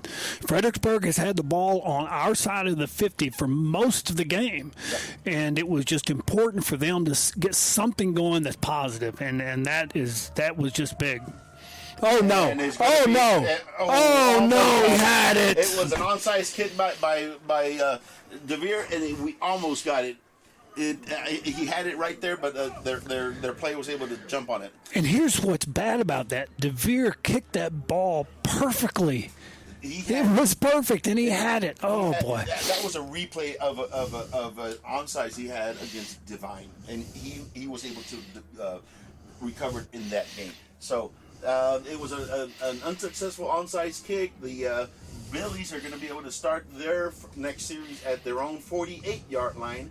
It's going to be 1st and 10 for the Billies at the 48. The Coyotes are up 14-7. There's 5 minutes left in the first half. They're in the spread formation. Offside. They're going to dive it to, and no, he not even a yard. It's going to be 2nd down and 10. Number 17 again goes in. He's having a good game. Excellent game. And I will tell you this, the one thing that was talked about yesterday was people doing their job. Everybody on the D-line did their job then. The backers were where they needed to be. The gaps were filled. The outside contain was not made available. They pushed him back in and just stopped him dead in his tracks. 2nd down and 10 at their own 48-yard line. They're in the spread formation. There's 2 wide receivers right, 1 left. He's looking to pass to the right, and he's got 1 man open right there, but he is down at the 46-yard line. It was a pass to the flat, and it was complete, but he was falling down when he caught it. So it's going to be 3rd down and 4 for the Billies at the Coyote 46 and a half yard line, 46-yard line, 3rd down and 3. It will be interesting to see if they can kind of clear that up. The Coyotes are leaving that flat pretty wide open during the course of this game, and they're taking advantage of it, and they need to sort of figure that out at halftime. Again, the Coyotes are up 14-7, 3rd down and 3. They're in their spread formation. There's 2 wide receivers left, 1 wide receiver right. There's they're going to call a timeout. They want to figure out what they want to do. And with that, we will take a quick commercial break. This is the Coyote Pack broadcast with me, Simon Pops Ortiz, and Van McElroy. We'll be right back on UvaldeRadio.net. Cecil Atkinson Motors is proud to be your Chrysler, Dodge, Jeep, Ram, and Wagoneer dealership in Uvalde, Texas. We've been in business for over 37 years as a family-owned car dealership and your one-stop shop of automotive excellence. Stop by and see us at 2630 East Main Street under the giant Texas flag. And help us welcome our new general manager, William Juarez, and his family to Uvalde. We look forward to introducing you to a wide selection of pre-owned vehicles, our seller finance team, and our dedicated service center. Visit our website at CecilUvalde.com. Cecil Atkinson Motors, when the products are similar, the dealer makes a difference. And the backers just Welcome back, Coyote fans. This is Coyote Pack broadcast on UvaldeRadio.net. Ben and I have been talking about it. I think we need to stop that little flat pass, right, man? We do, and I'm not sure if the backer that's missing that player. They run a 4-2-5. It's set up for the spread offense, but someone is not covering the flat. And they're asking for the ball. They do have triplets to the light, and he is packed to pass, and he's going to try to get it to number 4. Their big receiver, and he's not able to get it. It's going to be 4th down and 3 at the 36-yard line. And I will tell you, that was just great coverage. I like this guy. He really plays good ball out there at corner, and he had his body in front of the receiver's body. The receiver could not get to the ball. Matter of fact, it was almost as if the receiver pushed him before the ball got there. And excellent coverage on that deep fade. Coverage. And it was double coverage because the number 1 was back there also. The Billies. He was looking and they didn't know. And we blocked the ball. And we get the ball. And then we get the ball. And we go to the 20-yard line. The Coyotes blocked the punt. The punter did not see the ball coming and he dropped it. So the Coyotes blocked the punt and they start on the 21-yard line of the 21-yard line of the battling Billies. I did not get the number of that the young man that blocked and picked the ball up at the same time. But I tell you what, for a second there, I thought he was going to score. I thought so too. He blocked it about the 40, and he was able to take it to the 21-yard line. So it was a nice return. The Coyotes will start their next series at the 21-yard line, and they're going to just try to get it in there. There is 3 minutes and 37 seconds left in the half. The Coyotes are threatening. They are on the 21-yard line. They're lined up in their jumbo set. They are going to try to just overpower those Billies.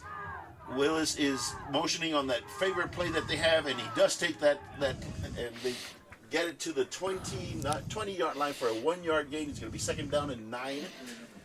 You think they've figured out that play? That's where they're in that play. They need to come up with something a little different, whether it's a little bit of a reverse off that. I know Klein's coming, and he has to kick out that outside backer. But now the outside backer knows the game they're playing, and he's just going straight. It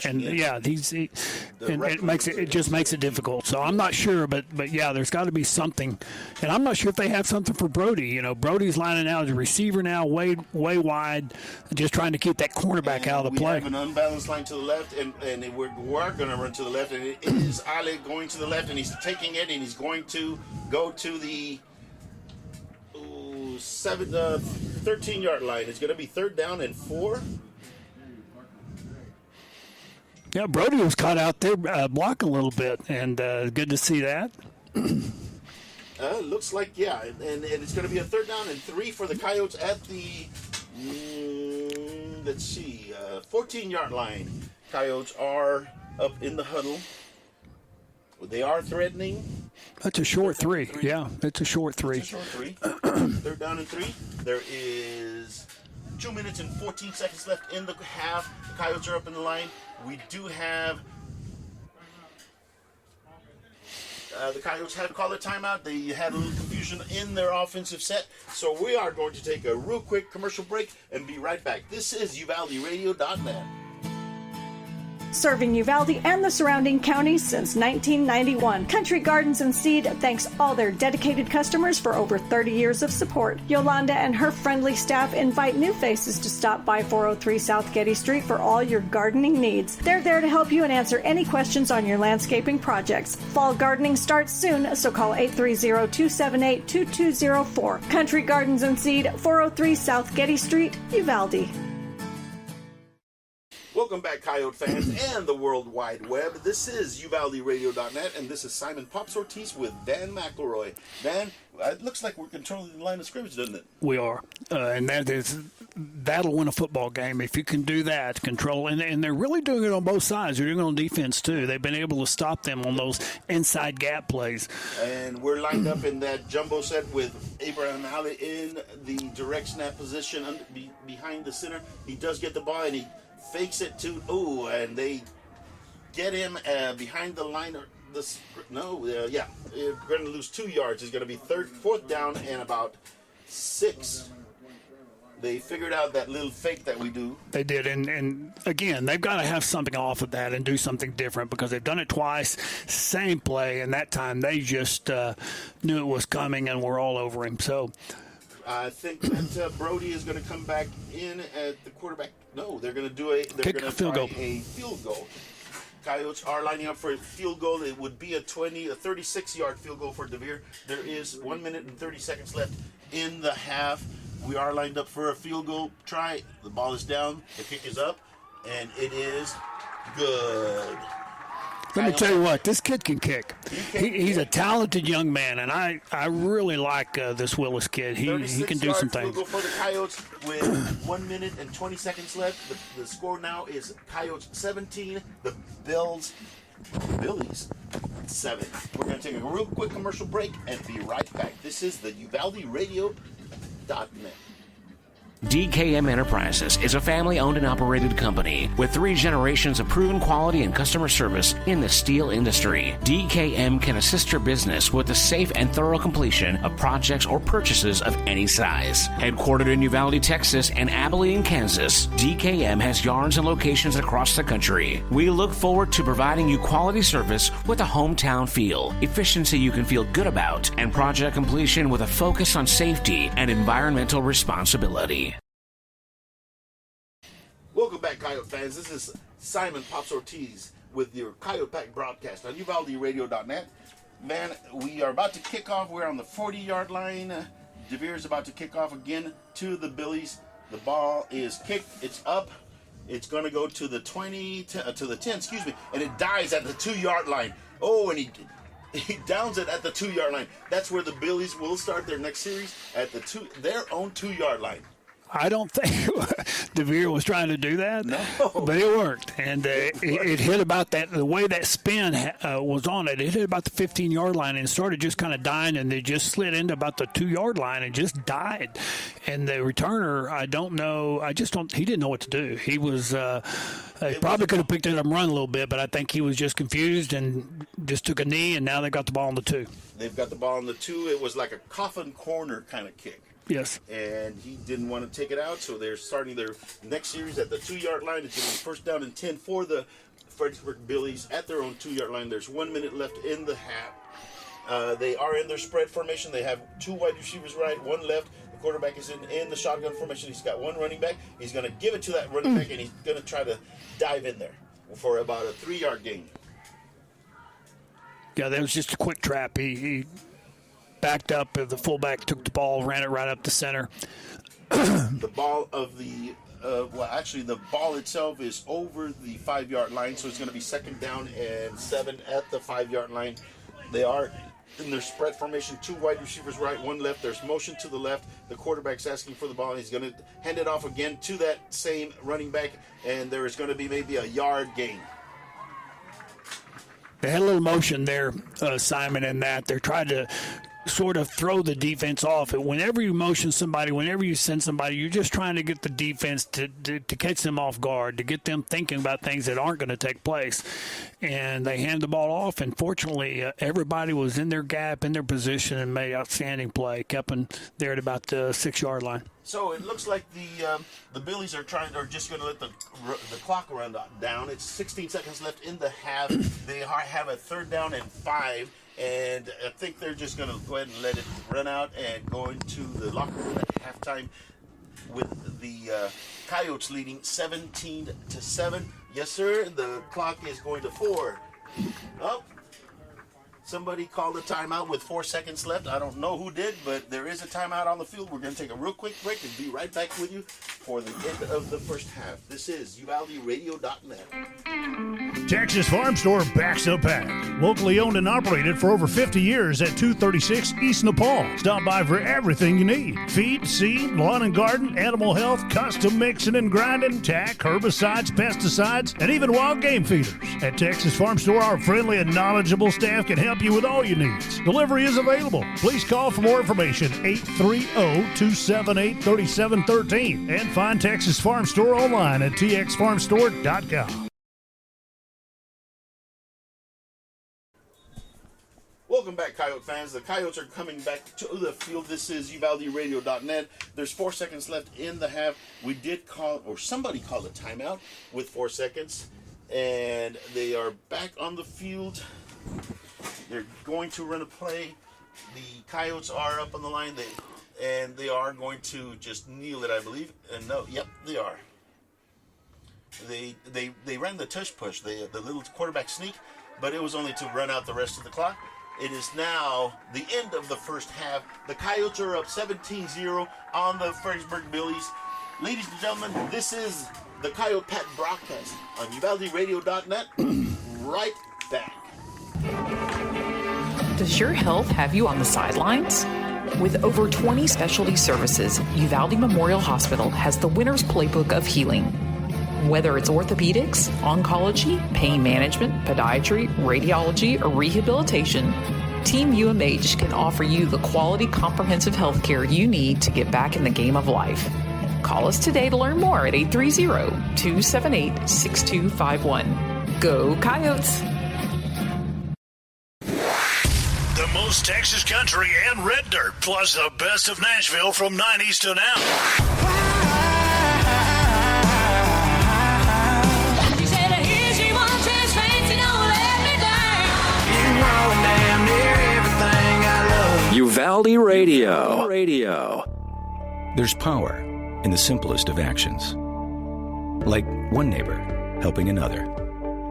Where everybody looks out for everybody else. Community is everything at Medina Electric Cooperative, and we're grateful for your trust. To provide the energy you need, giving you the power to power on. Medina Electric Cooperative is a Touchstone Energy Cooperative, your source for power and information. Greetings to everyone who loves the Uvalde Coyotes. This is Mama Jan on behalf of the Tex Elliott family. Uvalde strong, we back the pack. Go Yotes! Texans team together, every red-blooded one of you, shoulder to shoulder, shaping history. We're in it for the long haul, together, and you can take that to the bank. Texan Bank, poised and ready for a future that's wide open. Member FDIC. Uvalde Chevrolet is proud to bring you official coverage of Uvalde Coyotes football. At Uvalde Chevrolet, we've devoted ourselves to helping and serving our customers to the best of our ability. We believe the cars we offer are the highest quality and ideal for your life needs. Visit our website at UvaldeChevrolet.com to search new and used vehicles, plus get information on specials, financing, and parts and service. Or stop by and see us at 825 East Main Street in Uvalde. Uvalde Chevrolet, Uvalde's exclusive GM dealer. Hi there. I'm Linda Kale, broker at Riata Realty in Uvalde and Nueces Canyon. If you're in the market for a home, business, or recreational property, we'll help you find it. For sellers, we're ready to broker any deal you bring us. Commercial, residential, ranch, and river properties are all in our wheelhouse. Friendly service and attention to detail are what we're known for, so give us a call today at 591-4430. Whether you're buying or selling or just thinking about it, remember Riata. Vulcan Materials Company is the nation's largest producer of construction aggregates, primarily crushed stone, sand, and gravel, and a major producer of construction materials, including asphalt and ready-mix concrete. One of our core tenets at Vulcan is being a good citizen and responsible steward of the communities in which we operate. From local community groups and philanthropic organizations to supply chain partners, we believe in being active and engaged neighbors. Our responsibility is to build strong relationships that support strong communities. Learn more at vulcanmaterials.com.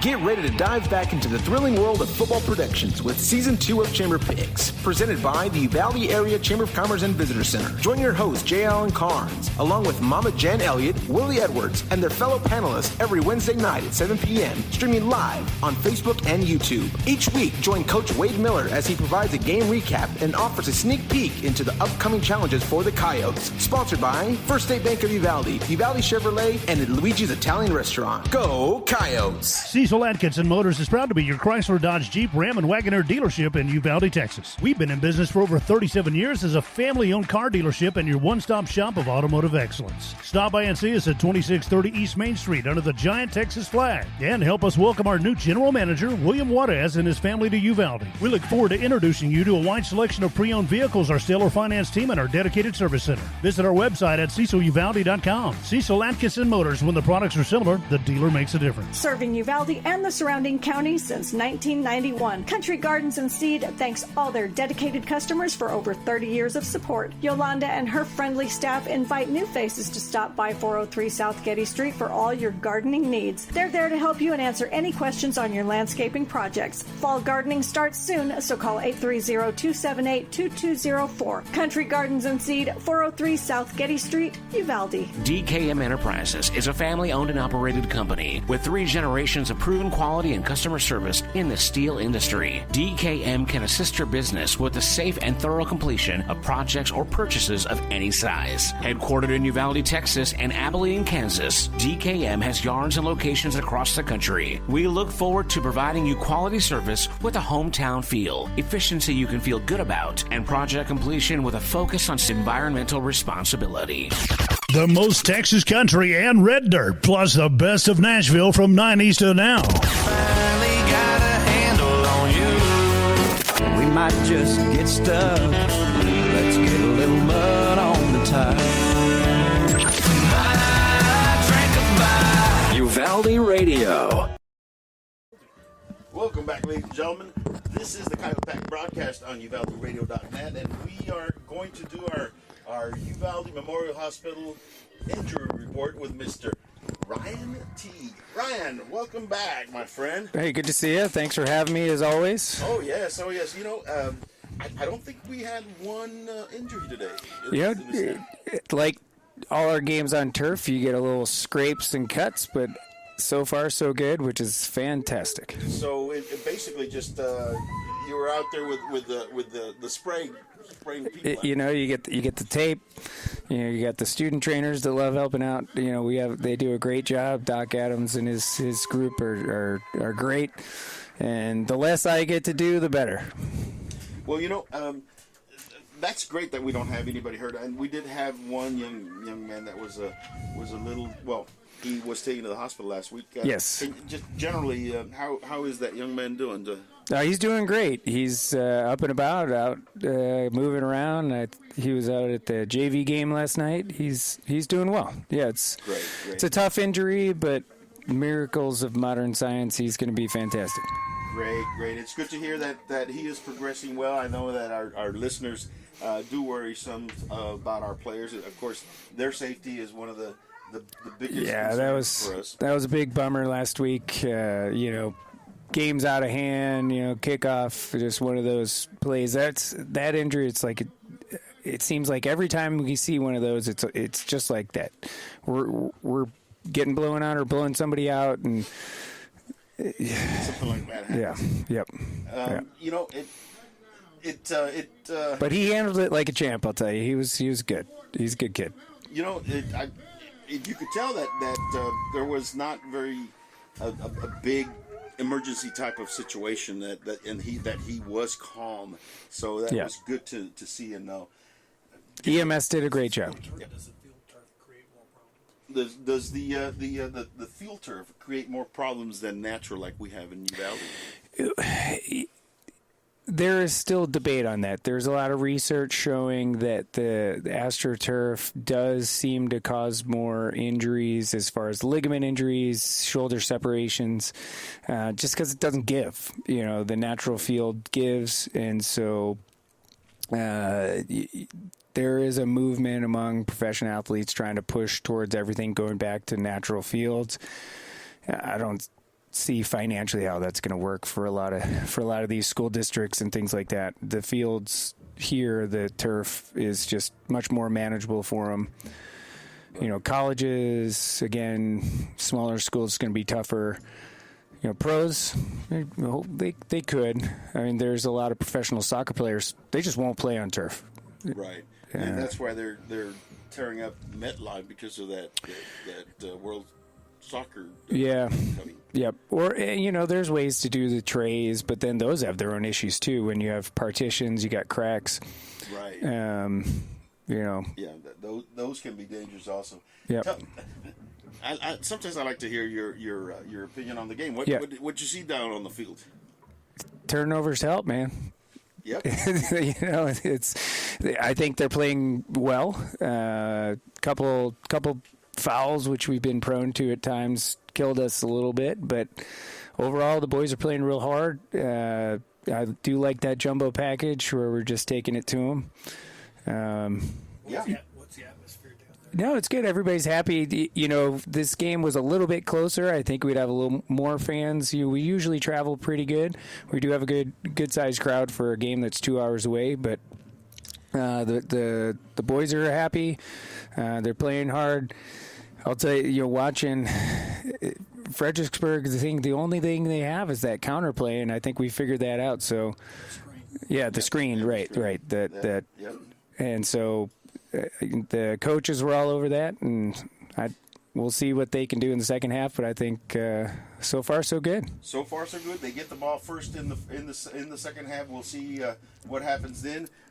Ryan, again, thank you for... I will say I'm not a coach, but I probably wouldn't have tried an onside kick yet, but that's why they don't pay me to coach. Well, it did not hurt us because we stopped. We did. Hey, good job to the defense. Yep. Blocked kick.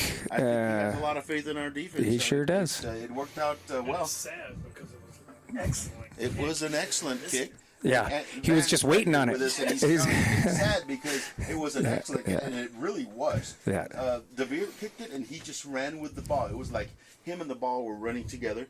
They crossed the 50-yard line. He was about to get on it. He waited a little too long. He waited till the 48 to try to get in there, and by the time he tried to fall on the ball, the defender realized what was happening, and he pounced on it a split second before DeVere could get in there. Ryan, hey, thank you very much. It's an awesome job that you and the medical staff do down there, and we enjoy it. It's a pleasure. It is a great service to the community. Thank you, and we'll see you next week at halftime. Absolutely, sir. Go Coyotes. Go Coyotes. Okay, we're going to take a quick commercial break and be right back. This is the Coyote Pack broadcast on UvaldeRadio.net.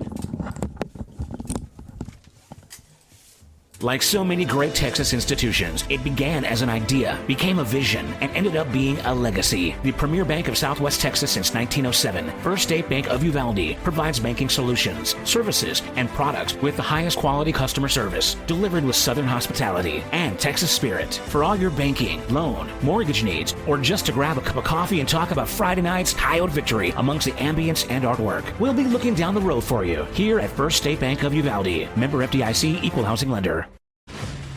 Friday Night Lights, marching bands, school spirit cheers. High school football is happening now. Auto World Uvalde is proud to support all the brave young athletes and to be a part of this wonderful Coyote fighting spirit. When you're ready to touch down on great savings on a new ride, stop by Auto World Uvalde. Test drive and let us help you find what you're looking for. Plus, get warranty forever at no cost to you. Visit AutoWorldUvalde.com today. Go Coyotes! Hi there. I'm Linda Kale, broker at Riata Realty in Uvalde and the Oasis Canyon. If you're in the market for a home, business, or recreational property, we'll help you find it. For sellers, we're ready to broker any deal you bring us. Commercial, residential, ranch, and river properties are all in our wheelhouse. Friendly service and attention to detail are what we're known for, so give us a call today at 591-4430. Whether you're buying or selling or just thinking about it, remember Riata. I wake up with you guys, I spend my day with you guys, and I go to bed with you guys. You guys are the best. The most Texas country and red dirt, plus the best of Nashville from 90s to now. It's 5 o'clock somewhere, going out of style. I was thinking out of silence, stay out of Uvalde Radio. Like so many great Texas institutions, it began as an idea, became a vision, and ended up being a legacy. The premier bank of Southwest Texas since 1907, First State Bank of Uvalde, provides banking solutions, services, and products with the highest quality customer service, delivered with Southern hospitality and Texas spirit. For all your banking, loan, mortgage needs, or just to grab a cup of coffee and talk about Friday night's Coyote victory amongst the ambience and artwork, we'll be looking down the road for you here at First State Bank of Uvalde. Member FDIC, Equal Housing Lender. Texas Farm Store backs the pack. Locally owned and operated for over 50 years at 236 East Nepal. Stop by for everything you need. Feed, seed, lawn and garden, animal health, custom mixing and grinding, tack, herbicides, pesticides, and even wild game feeders. At Texas Farm Store, our friendly and knowledgeable staff can help you with all your needs. Delivery is available. Please call for more information, 830-278-3713, and find Texas Farm Store online at txfarmstore.com. Does your health have you on the sidelines? With over 20 specialty services, Uvalde Memorial Hospital has the winner's playbook of healing. Whether it's orthopedics, oncology, pain management, podiatry, radiology, or rehabilitation, Team UMH can offer you the quality comprehensive health care you need to get back in the game of life. Call us today to learn more at 830-278-6251. Go Coyotes! Star Realty and Ranch salutes our Uvalde High School varsity Coyotes, as well as all our UHS student athletes. Your hard work, dedication, and spirit make you all stars of the game. Star Realty and Ranch are your premier real estate experts, here to provide you with all the resources and information you need to buy or sell real estate. Call to find out more at 830-261-1970 or visit uvalderealty.com. There's power in the simplest of actions. Like one neighbor helping another, where everybody looks out for everybody else. Community is everything at Medina Electric Cooperative, and we're grateful for your trust to provide the energy you need, giving you the power to power on. Medina Electric Cooperative is a Touchstone Energy Cooperative, your source for power and information. Friday Night Lights, marching bands, school spirit cheers. High school football is happening now. Auto World Uvalde is proud to support all the brave young athletes and to be a part of this wonderful Coyote fighting spirit. When you're ready to touch down on great savings on a new ride, stop by Auto World Uvalde. Test drive and let us help you find what you're looking for. Plus, get warranty forever at no cost to you. Visit AutoWorldUvalde.com today. Go Coyotes! Greetings to everyone who loves the Uvalde Coyotes. This is Mama Jan on behalf of the Tex Elliott family. Uvalde strong, we back the pack. Go Yotes! Texans team together, every red-blooded one of you, shoulder to shoulder, shaping history. We're in it for the long haul, together, and you can take that to the bank. Texan Bank, poised and ready for a future that's wide open.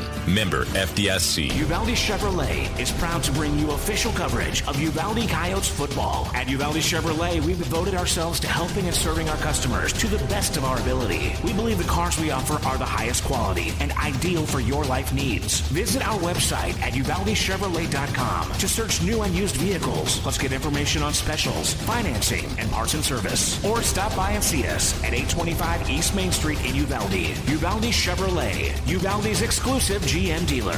Hi there. I'm Linda Kale, broker at Riata Realty in Uvalde and the Oasis Canyon. If you're in the market for a home, business, or recreational property, we'll help you find it. For sellers, we're ready to broker any deal you bring us.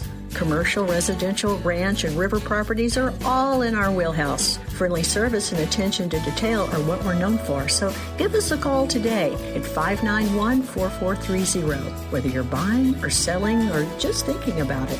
Remember Riata. The most Texas country and red dirt, plus the best of Nashville from 90s to now. 'Cause I got friends in no places. I'm on my way.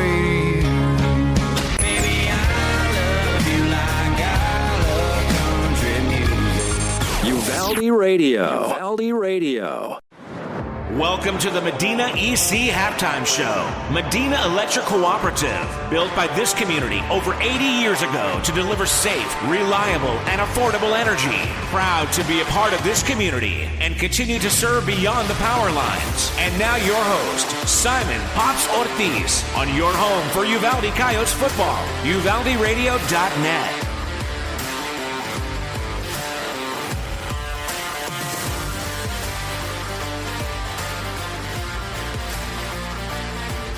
Welcome back, Coyote fans, to Medina Electric Cooperative halftime show on UvaldeRadio.net. Well, the Coyotes are up 17-7 on the Fredericksburg Billies at halftime today. Let's go through some of the scores in our district. Right now, Somerset is up on San Antonio Memorial Minutemen, 41-7 at halftime. San Antonio Kennedy, or actually the Bernie Greyhounds, this is a final, I guess they might have played yesterday. The Bernie Greyhounds have beaten San Antonio Kennedy 63-0. Now, we are into the third game of our district play, so it's starting to clear up as far as playoff pairings for the playoffs, and we're keeping track on District 13, which is the district up north of us. They will be the teams that we will play in the first round of the playoffs. And in that district right now, there's two big teams, or two teams that are basically head and shoulders above everybody else. The first one is San Antonio Davenport, and they're the Davenport Wolves. They are playing the other team that is supposed to be head and shoulders above everybody else, and that is the Lampasas Badgers. Right now, with 5 minutes and 39 seconds, or the last report they had at the Texas football, Dave Campbell's Texas football site, was at the second quarter with 5 minutes and 39 seconds left. San Antonio Davenport is up on Lampasas 35-7. A little surprising because they're supposed to be very, very close. The Burnett Bulldogs are up 19-4 on the Canyon Lake Hawks with 5 minutes and 17 seconds left in the second quarter. If you all remember, Canyon Lake was the team that we played in the first round of the playoffs last year. They are not doing that well this year. And then the other two teams that will be the bottom half of the four-team playoff structure for the 13 4A district is the Taylor Ducks and the Marble Falls Mustangs. And right now, with 2 minutes and 49 seconds left in the second quarter, the Marble Falls Mustangs are up on the Taylor Ducks 7-3. Again, that is surprising. So San Antonio Davenport is supposed to be one of the top teams. Lampasas is also. The two that come after them is Burnett Bulldogs, and it was supposed to be the Taylor Ducks, but the Taylor Ducks are right now losing 7-3 with 2 minutes and 49 seconds in the first half. Other scores from the area: Floresville Tigers are up 21-10 on Rockport Fulton Pirates. The Pleasanton Eagles and the Lavernia Bears. The Bears are up 27-7 on the Eagles. Let's see some other scores, if I may. Nueces Canyon, and they are playing, but there is no report on their game. Savinal Yellow Jackets are playing the Canis Cowboys. No score on that one. Billy Wolves and the Comfort Bobcats are tied 14-all with 6 minutes and 17 seconds left in the half. Pleasanton Lavernia Bears are up on Pleasanton Eagles 27-7. Center Point Pirates are up 43-6 on La Power Bulldogs. Let's see. Hondo Owls are up on Crystal City Javelinas 21-14. Here in Fredericksburg, the Coyotes are up 17-7 on the Fredericksburg Billies at the half. It's going to be very interesting to see what happens in the second half. We're not out in the woods. I am joined here again by my good color commentator and friend, Mr. Van McElroy. Van, we're not out of the woods, are we? We're not. Unfortunately, we're not. 10-point game. It's a 2-score, but still. And they get the ball first in the second half. So, Tom, let's go over the keys of the game and see if we accomplished some of them. One of them was to control the clock, and I think. What do you think? I think we did accomplish that goal.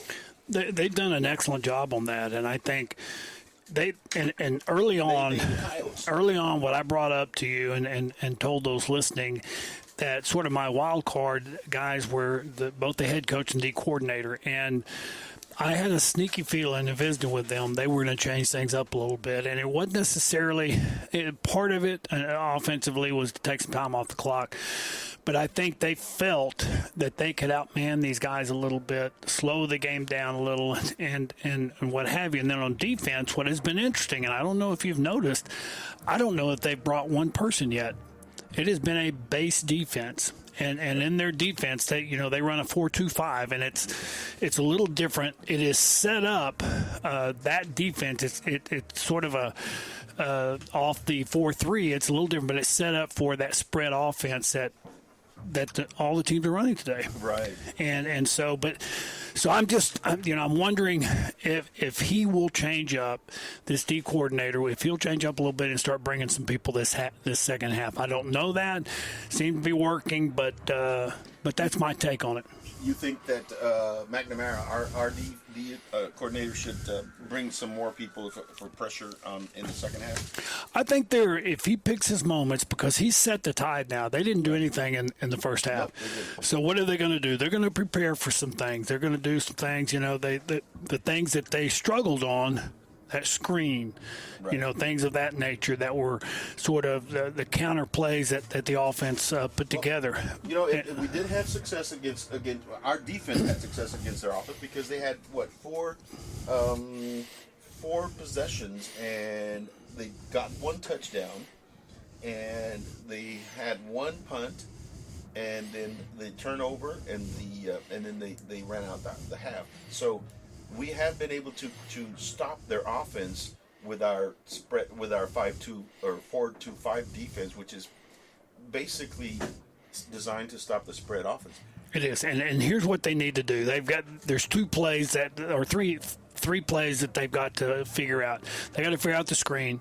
They got to figure out how they're going to get someone on that back in the flat. And my take is probably, that sandbacker or one of those backers has got to get out in the flat and cover that guy. You can't have your corner or your safeties, giving something deep away.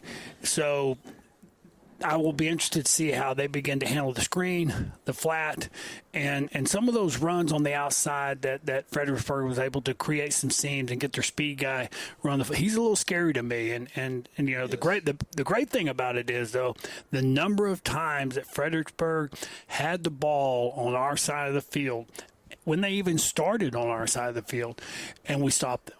I think that should give them a lot of confidence, and they did that with their base defense. Again, they weren't bringing people. No, Simon, it was. Coyotes were not bringing people. We were staying in our base defense. Now, the one thing on the flip side, man, what I saw is they run the 4-2-5, but we were running the spread offense. We were not. And we controlled the line of scrimmage. Yes, we did. They lack pure size on the inside.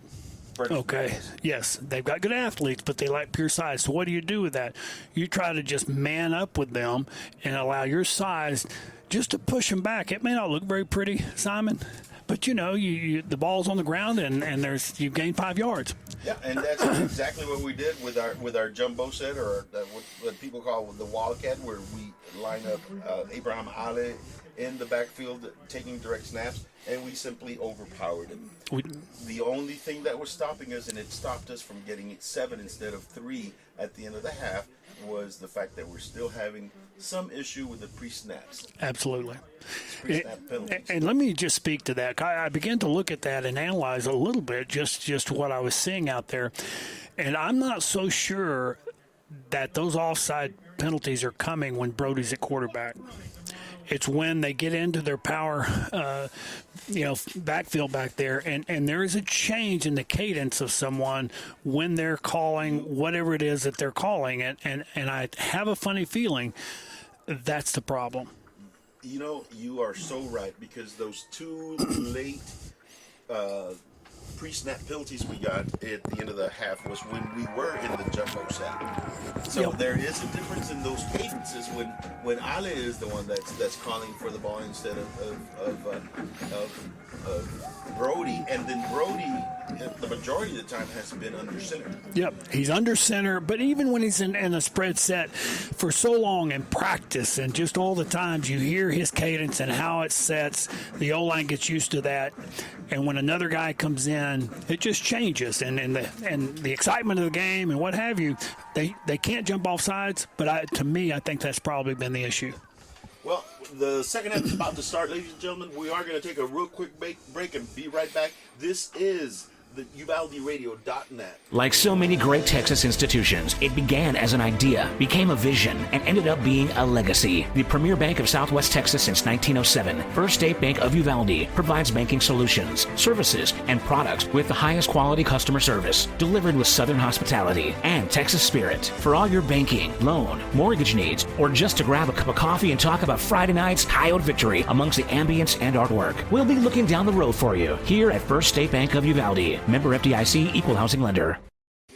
Welcome Welcome back, ladies and gentlemen. This is the Coyote Pack broadcast on UvaldeRadio.net. The Coyotes are about to kick off to the Fredericksburg Billies. They are going to kick off from our left, going to the right, and the Billies are going to be coming from the right, going to the left. So, second half, Uvalde up 17-7. The kick is up, and it is long, and it is high. It's to the 5-yard line. He is returning it. He's on the 15, 20, 25, and he's going to get to the 33-yard line. That's where the Billies will start their first possession of the second half on their own 33-yard line. First down and 10 for the Billies. And they're going to get into their spread formation. Again, the score is 17-7. Coyotes ahead of the Billies in their own field. Fredericksburg, it's a long time coming, 1975. Let's see if we can hold on, and let's see if we can keep the gas or the pedal on to the metal so we can just keep going. They are in their spread offense. They have 2 wide receivers left, 1 right. There is motion to the left from one of the running backs. They do a dive, and they're going to go for about 2 yards. 2 to 3 yards. Yeah, that was just a basic dive to which would have been to the right, which would have been to the 2-hole, which was actually between the center and the guard. And, they're trying to distract you with the spread. Now they're going to hurry up offense here. They're standing out there so those listening can understand. They did not go to a huddle. They line up in their set. And they're in the spread.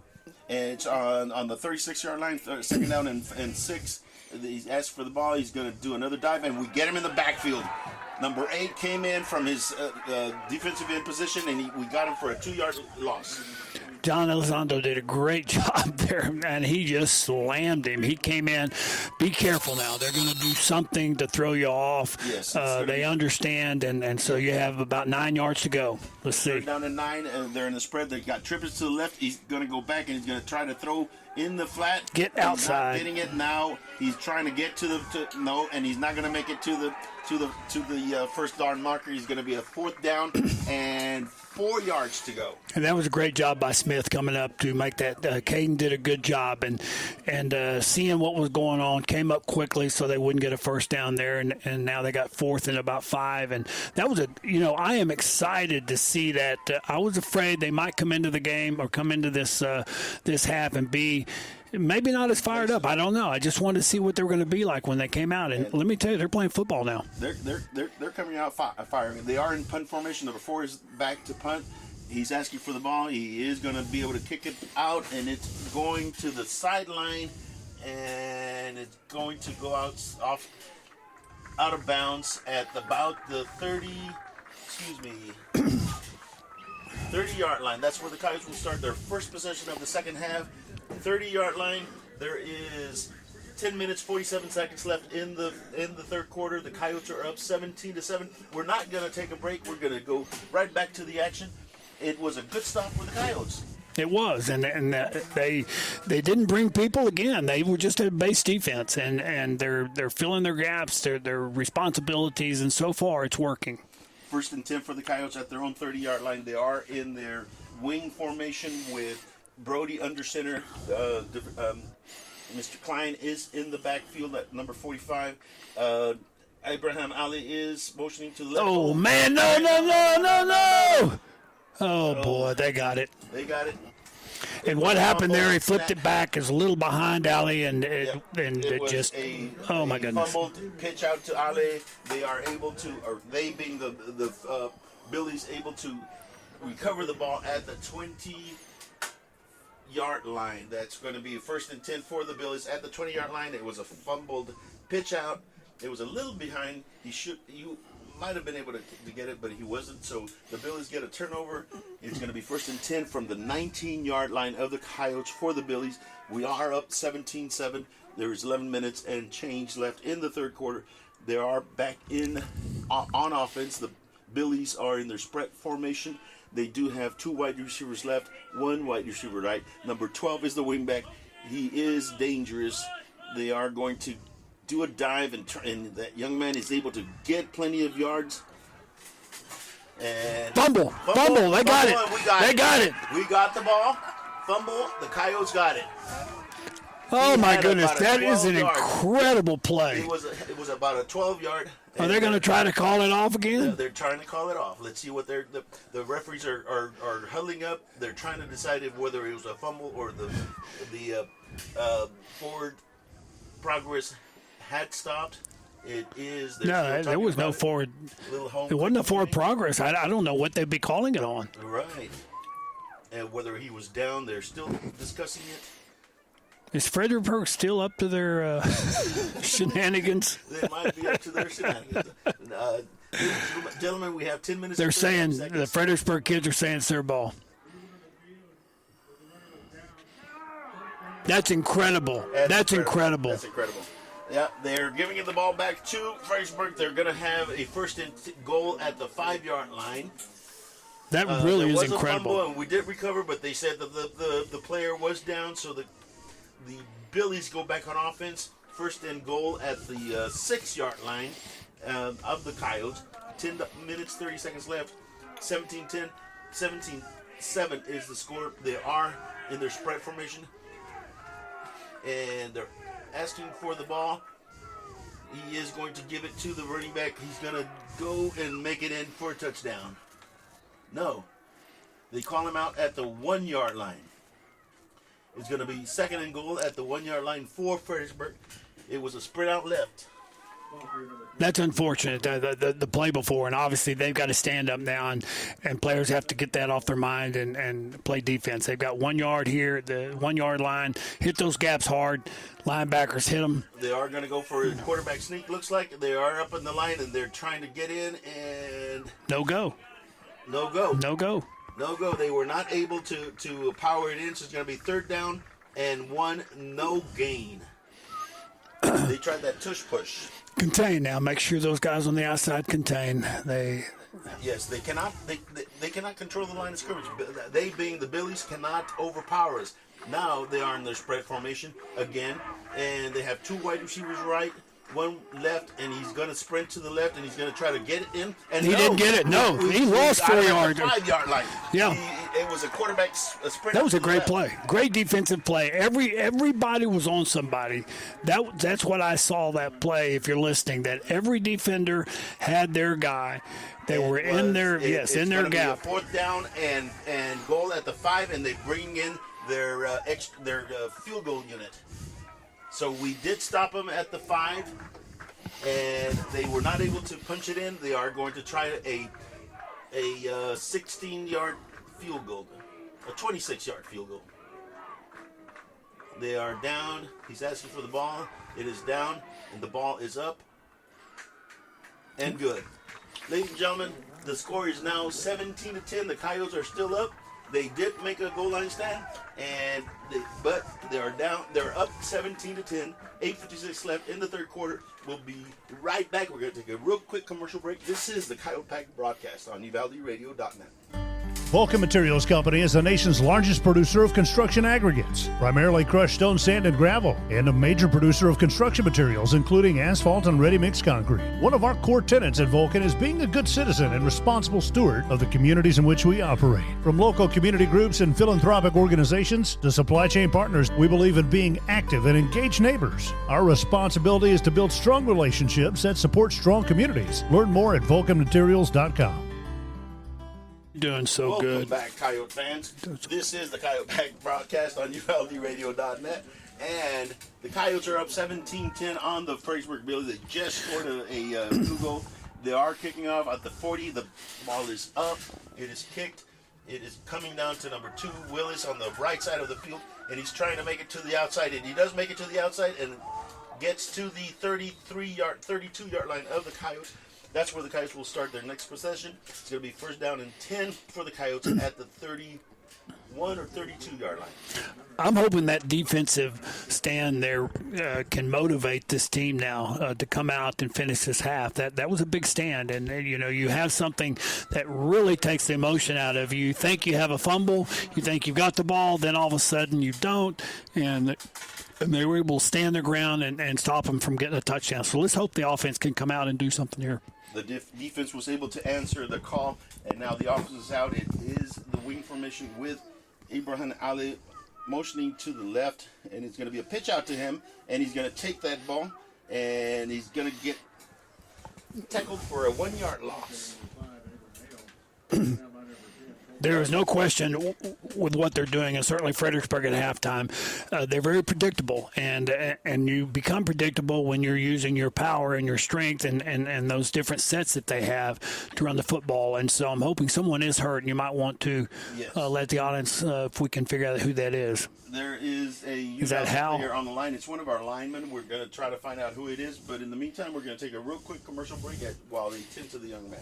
This is UvaldeRadio.net. Get ready to dive back into the thrilling world of football predictions with Season 2 of Chamber Picks, presented by the Uvalde Area Chamber of Commerce and Visitor Center. Join your host, J. Allen Carnes, along with Mama Jen Elliott, Willie Edwards, and their fellow panelists every Wednesday night at 7 p.m., streaming live on Facebook and YouTube. Each week, join Coach Wade Miller as he provides a game recap and offers a sneak peek into the upcoming challenges for the Coyotes. Sponsored by First State Bank of Uvalde, Uvalde Chevrolet, and Luigi's Italian Restaurant. Go Cecil Coyotes! Atkinson Motors is proud to be your Chrysler, Dodge, Jeep, Ram, and Wagoneer dealership in Uvalde, Texas. We've been in business for over 37 years as a family-owned car dealership and your one-stop shop of automotive excellence. Stop by and see us at 2630 East Main Street under the giant Texas flag. And help us welcome our new general manager, William Juarez, and his family to Uvalde. We look forward to introducing you to a wide selection of pre-owned vehicles, our seller finance team, and our dedicated service center. Visit our website at CecilUvalde.com. Cecil Atkinson Motors. When the products are similar, the dealer makes a difference. Welcome back, ladies and gentlemen. This is the Coyote Pack broadcast on UvaldeRadio.net. It was number 5, Abraham Ale, who got injured at that play, but he was able to get up and walk off the field on his own power. That's good to see. But we now have number 20, I believe, Jared Martinez, in the lineup. The Coyotes are up in the line. It is the wing formation. And Brody is under center. There's only one wide out. Number 20 is motioning to the left, and he's going to go. It's a sprint out pass to the left, and he's trying to pass, and it's an incomplete pass. It was a sprint out. Well, there again, on these rollouts or these sprint outs, whichever, he goes to the right side of the offense, and no one is getting open. They are all covered, and Brody is trying to allow some time and trying to scramble around a little bit, but they contain him really well, and they keep him and put him in a box back there, and there's just not enough time. In that case, he just kind of threw the ball away. It is 3rd down and 11 for the Coyotes at their own 30-yard line.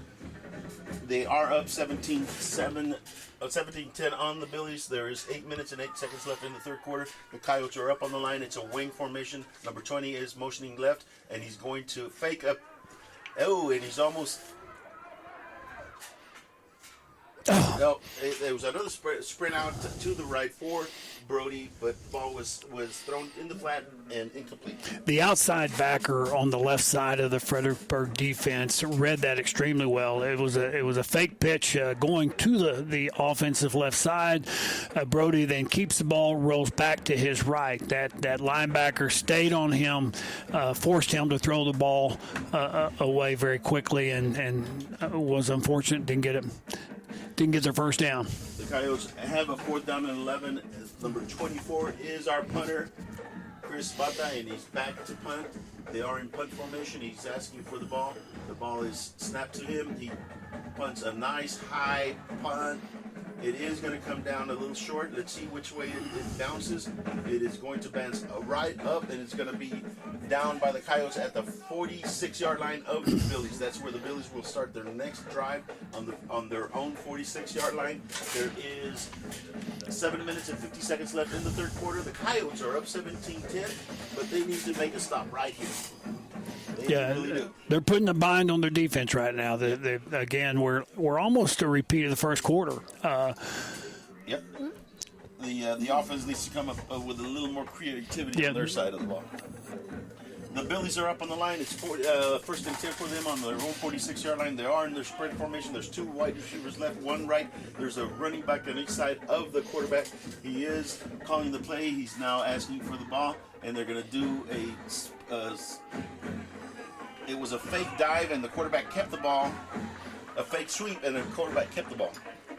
Yeah, they had Their quarterback, again, it was he rode that back a little ways, and he decided to keep the ball. It's the same play that we saw earlier where he has a decision. He can keep it and run with it or give it to the running back. He kept the ball. The defense played extremely well, held their gaps, held their contain, and tackled him with about a 2-yard gain.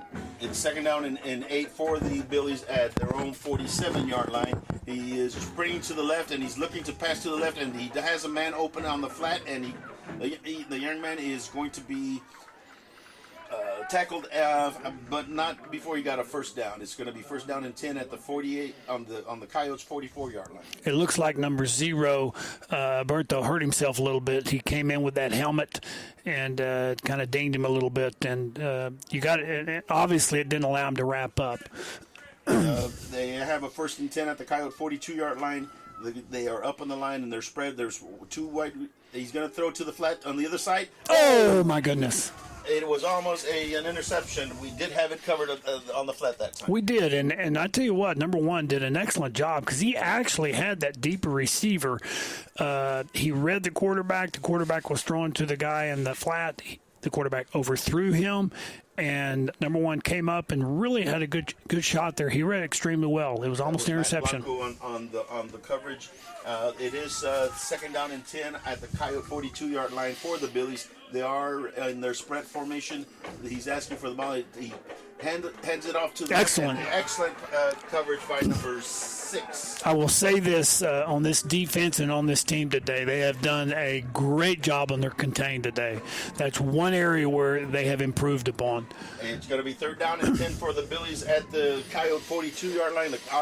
Our defense is standing tall right now. It is third down and 10. They're in their spread formation. There's 1 wide receiver left. There's triplets or 3 wide receivers right. There's 1 running back in the backfield. Watch that screen. They are going to ask for the ball. It's a spread formation. He asked for the ball. He's going to go back, and we've got some pressure on him, and he's trying to find somebody to throw to, and he doesn't have one, and we get him down for a 1-yard, 2-yard gain. It's going to be 4th down and 8 for the Billies at the Coyote 40-yard line. That was another excellent stand by the defense. They really they are doing a great job. They've sort of taken this team on their shoulders right now. I'm hoping the offense can do something here. They sure have. The Billies are in punt formation. There's something that one of the up back is telling the punter. I'm wondering if it's going to be some kind of fake. He's looking for the ball, and he gets it, and he's going to punt it, trying to get the coffin corner. And it goes out of bounds at the 10-yard line. That's where the Coyotes will start their next possession on the 10-yard line with 5 minutes, 47 seconds left in the quarter. It is 17-10 Coyotes up on the Billies. It seems as though Fredericksburg is a little the same thing here. They're really working on the field possession, thinking that at some point in time they're going to get it down here and score. They're wanting to keep Uvalde set up back there. So I don't know. We'll see if the offense can kind of wake up a little bit. That the Coyotes be able to sustain a drive, eat up some time, and score. They are in their, let's see. Yes, they are in their jumbo set with Ale in the backfield asking for the ball, and he is going to go to the right, and they are going to stop him for a 2-yard gain. It's going to be a second down and 8 at the 12. Yeah, that there, and again, they're continuing the same game plan, and I'm hoping that by the end of the game it works, but we shall see. They're still in the jumbo set. Ali is looking to see what the play is going to be. They give him a play. He is going to be in the direct snap position. He's asking for the ball. Gets it, and it's going to be up the middle. He's going to go just up the middle, and they stop him for no gain. And again, they are just using this stack formation, and I think Fredericksburg certainly understands what it's all about right now, and they're just trying to shut them down, and they're doing a good job of it. Brody is back in the game. I think they're going to. Brody is back in the game, and I think they're going to get away from the direct snap jumbo. No, they're not. They have Ali back in direct snap formation. He's asking for the ball. Again, Brody is motioning, and he is going to take a pitch out. They throw it to interference. Interference, no. They didn't call it.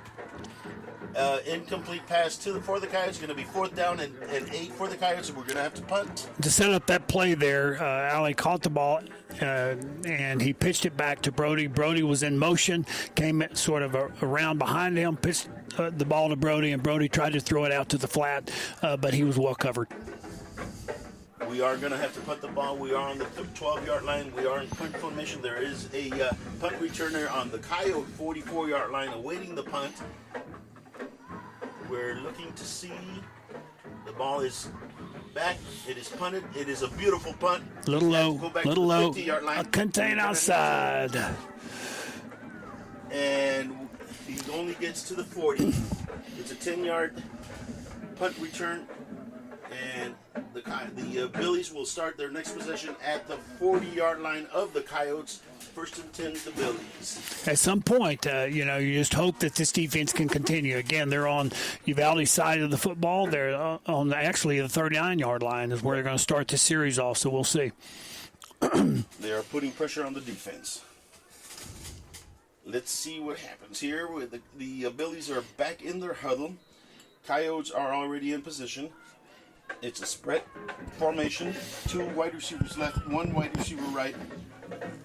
1 running back to each side, and they're going to try to go to. It was a fake sweep, and the quarterback was able to take it for about a 2-yard gain. Again, in that spread offense, the quarterback, the 2 backs are on either side of him, 1 to his left, 1 to his right. And he fakes a handoff to in this case, the running back to the left, rides him in a little bit to see and make his own read. He felt like it was better for him to keep the ball that time he did and made 4 yards. It's going to be 2nd down and 6 for the Billies at the Coyote 35-yard line. He's asking for the ball. He's going to give it to number 22, and he's going to be able to take it to the Coyote 25-yard line. It's going to be 1st and 10 for the Billies at the Coyote 25-yard line. And I'm hoping the defense isn't getting tired. You're out there for a while, and it can certainly start to take hold of you a little bit, especially on those D linemen. We have not been able to sustain a drive in this half, and the Coyote defense has been on the field for the majority of the time. The Billies are out in their spread formation. There is 2 wide receivers right, 1 left, and it's going to be a pass by number 12, and he caught it. Touchdown. That's the play. That is the play they needed to stop. By number 12, where he sprints to the right, but stops and throws it out, and they were able to get a touchdown. And I will say this for the running back there is, again, they pitch to him. He acts as if he's going to run. He stops and threw the ball. That was an excellent throw by the running back. It really was. Yes, it was. It was a good throw, and he was able to score. It is now 17-16 with them going to try their extra point. And there is penalty flags. 3 minutes and 1 second left in the 3rd quarter. They are going to push back the Billies to 5 yards for illegal procedure. Move it on the line. Push them back 5 yards for their extra point. They're now going to try it from the 15-yard line. They are up on the line. Now the Coyotes moved. But it is good, and they'll probably decline the penalty. I believe. Okay, yes. I was just making sure the ref did not blow that whistle before the snap. It was, the extra point was good. The game is now tied 17-17 with 3 minutes and 1 second left in the 3rd quarter. We're going to take a real quick break and be right back. This is UvaldeRadio.net. Serving Uvalde and the surrounding counties since 1991. Country Gardens and Seed thanks all their dedicated customers for over 30 years of support. Yolanda and her friendly staff invite new faces to stop by 403 South Getty Street for all your gardening needs. They're there to help you and answer any questions on your landscaping projects. Fall gardening starts soon, so call 830-278-2204. Country Gardens and Seed, 403 South Getty Street, Uvalde. Welcome back, ladies and gentlemen. This is the Coyote Pack broadcast on UvaldeRadio.net. The Coyotes are tied with the Fredericksburg Billies 17-17. There's 3 minutes left in the third quarter, and the Coyotes are about to receive the kickoff from the Fredericksburg Billies. Let's see if we can get a good kick return to start in good field position. The ball is up, and it is kicked to the middle of the field, and it's number 15, and he's going to go to the Coyote 25-yard line. That's where they'll start their next possession. I will say this, Simon. Uvalde really needs to do something here. I think this is a really important series for the Coyotes. They've been able to do nothing here this half, and so I'm just hoping that they can get a bit motivated, get something, the coaches, whatever it may be, the call, something that can get them to see the light a little here. They are changing up their strategy. Brody is in shotgun formation. There's two wide receivers right. There's one wide receiver left. He's asking for the ball, and he's going to give it on. No. He gives it to DeVere Willis. DeVere Willis is going to make it and he's going to keep going, and he's going to make a first down. That was an excellent run. That was an excellent run. Tough run. Tough run. I like this kid. He really is. He leaves it all out there. They might have listened to you. They changed it up. I'm hoping so, because that was definitely a change up. The other was just getting. They weren't doing nothing. And the thing about it, especially on a high school team, guys get they just start getting a little they're down. And just getting motivated. And when you have little plays like that, it gets you going. So we'll see. They are in their spread formation. The Coyotes are in the spread formation. Brody's asking for the ball. It was a dive play, and we lost a yard. Yeah, the DN won the battle there against number 66, and it was able to get in the backfield and make that play.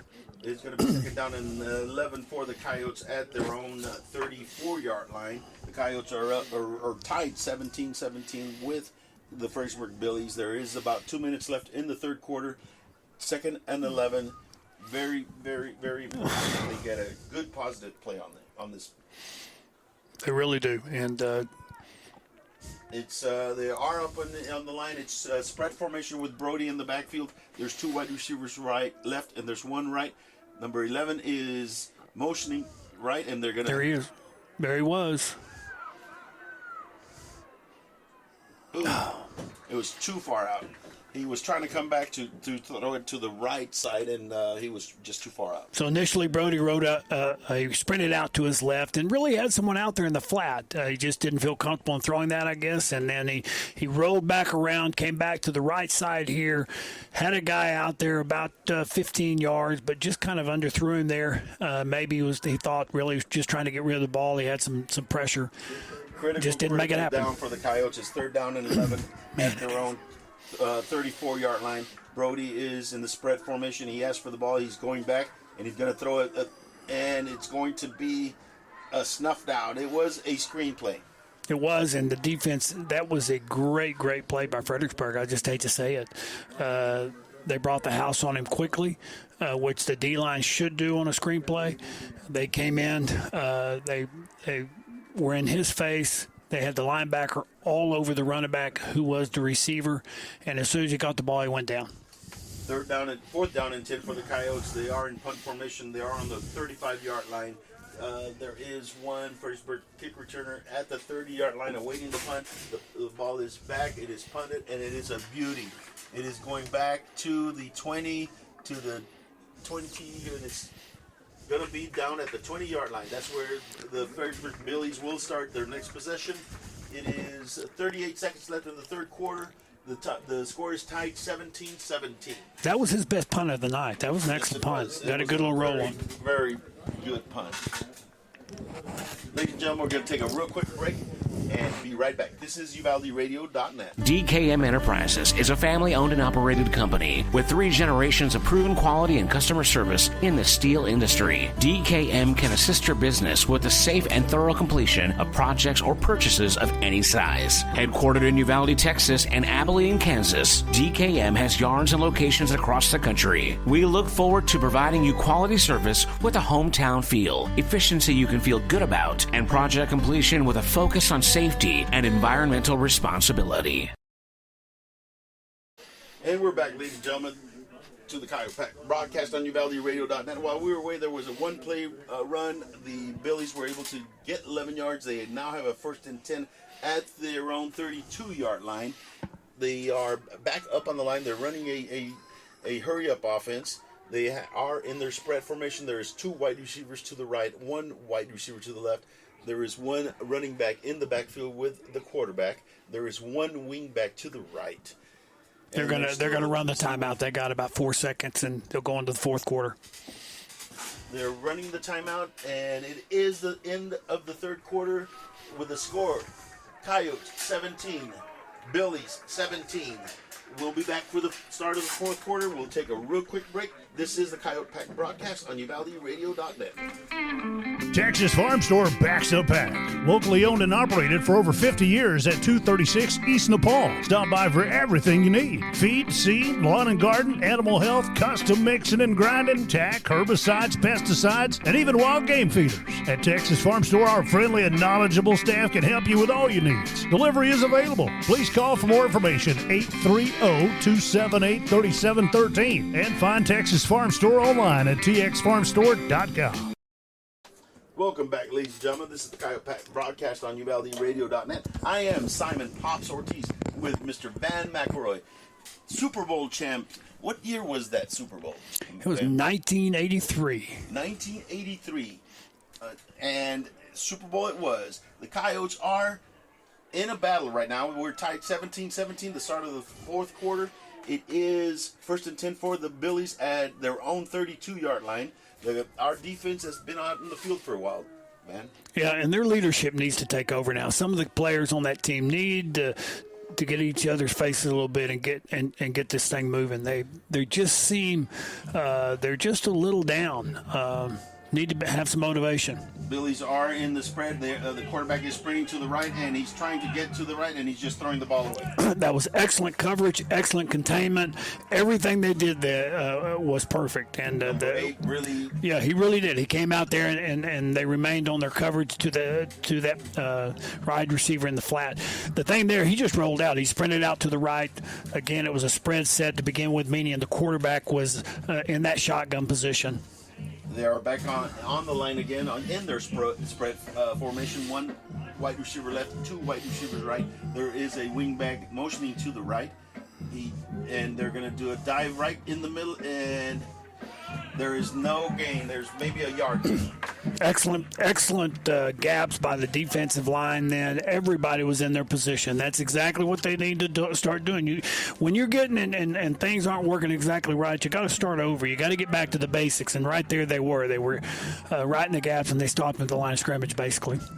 3rd and 9 for the Billies at their own 33-yard line. They are looking at their sideline for the play. They are in their spread formation, triplets to the right, 1 wide receiver to the left. They have 1 running back in the backfield, and he's going to look to throw a deep pass, and it's going to be no! It was my right goodness! Number 1, Matt Blanco almost intercepted. Oh, you could not have a better thrown ball to you as a defender. It was right in his hands, and unfortunately, he dropped it. But it was good coverage. They were where they need to be, and they're forcing them to punt. So it'll basically be the same thing. Yep, it is. It's going to be 4th down and 9, and they are in punt formation from their own 33-yard line. We have Jet Flotis in as punt returner. Let's see if Jet can get a good return going. There is the punt. They're trying to punt it away from him. No, it's going right there, and need to get away. No, don't do it. Don't do it. Don't. Oh. They grabbed him. He grabbed him. That's holding. You can't grab him. You can't tackle the guy. Yeah. They grabbed Jet and pushed him into the ball. You can push somebody, but you can't tackle them. That's holding. He was tackled. It actually should have been a flag. There should have been a flag. I wonder if they're starting to talk about it. Yeah. Yeah, it's Coyote ball. Hey guys, would y'all tell them the defender was holding him? It should have been a flag. Right now. But they're over there. They're trying to make it happen. That's what it is, a hold. It's a hold. should be a flag. Anyway, we're up here. We're on the air, but we are trying to get this thing done. The Coyotes did get the ball. It was the punt returner was close to the ball, and one of the Billy players grabbed him and literally threw him on the ball to create a fumble. But the refs did not call it. They should have called the flag, but they did not. The Coyotes are back on the line. They are in their jumbo set. They're going to go ahead and try to run that ball, and it's stopped for no gain. Well, and right now, this is not working. I mean, if they're still trying to run the clock out, maybe get a big play. Maybe he can split the seam or find some room there. I don't know. But those particular plays aren't working. I think they'll probably go back maybe to Brody in the shotgun, the spread set. We shall see. It is 2nd down and 10 for the Coyotes. They need to come up with something different. They are being stopped on their jumbo. They're still in the jumbo. It's an unbalanced line to the right. They have two wingbacks to the right, and Ale is taking a pitch out, and he's going to go, and he's going to go, and he's going to make it to the 30-yard line. It's going to be 3rd down and 2 at the 30-yard line for the Coyotes. That was a nice little, and again, the one thing they haven't done, which number 5 did at that time, Abraham, is he took a step to the right, forced their quick feet to move to the left, meaning the defense's left, and then he came back to the other side, and it actually worked. It was a gain to the 30-yard line. It's going to be 3rd down and 3. They are going to get into their little tush-push formation, and they're just going to try to make slow, and they're not even close. Not even close. Not even close. They were not able to overpower the line. They maybe have got 1 yard. It's going to be 4th down and 2. Let's see where they spot the ball.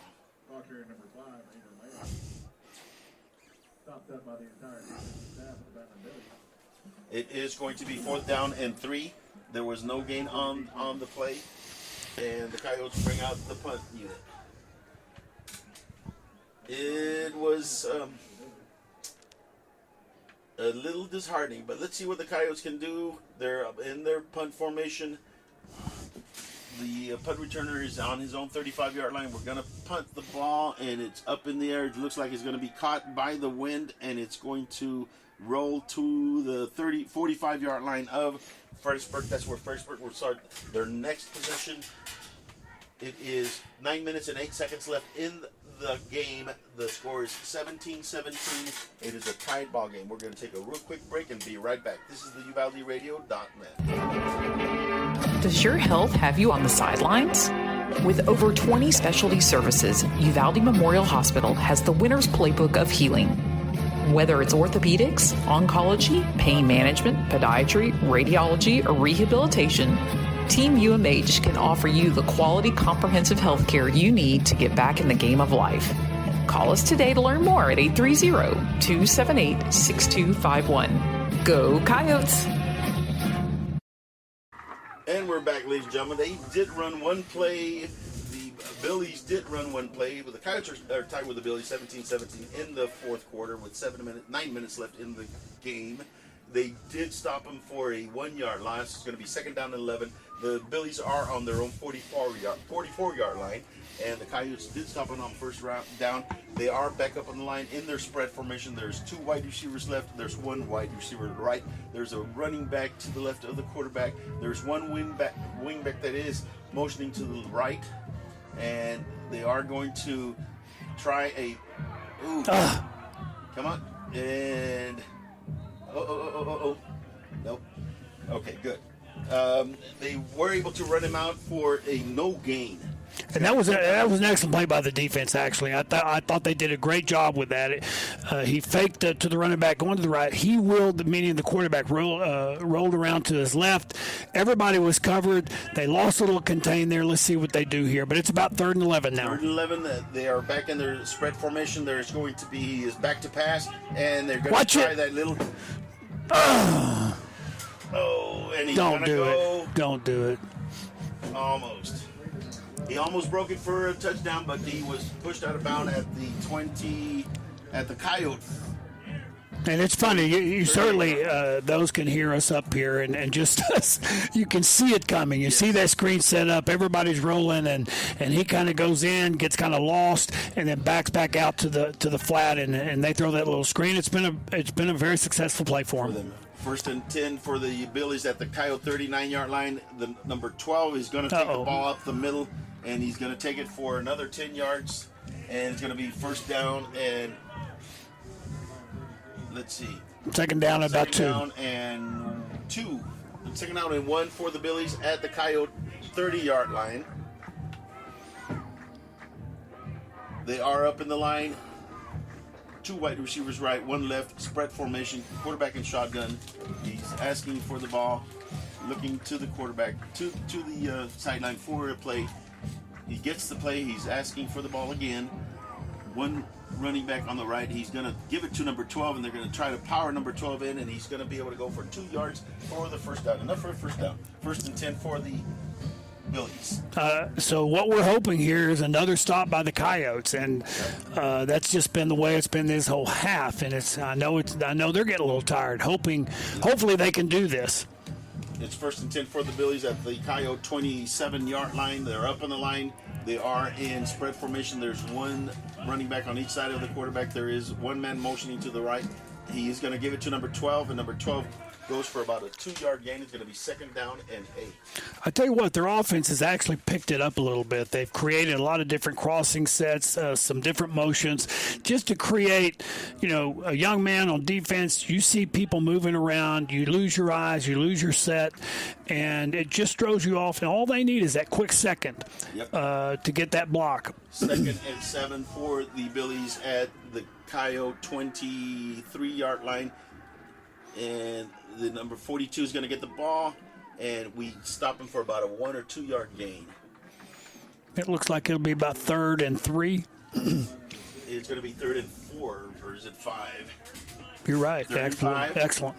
3rd and 5 with 6 minutes, 19 seconds left in the game. They are in the Coyote 22-yard line. It's a critical call. They are going. The quarterback is back to pass. They're going to try that same. No. Yes, excellent. That same screen pass. They finally stopped that play, and he had a little rush on him then. They had 2 guys that were covering that particular receiver that was sort of running that short flare or that short flat pass, and he had to throw it low. And now the Billies are out with their field goal unit trying to take the lead with a 38-yard field goal try. How about a block? We have to be very careful with being offsides. They have one timeout, Billies, because they were running out of time. And with that, we are also going to take a real quick break and be right back. This is the Coyote Pack broadcast on UvaldeRadio.net.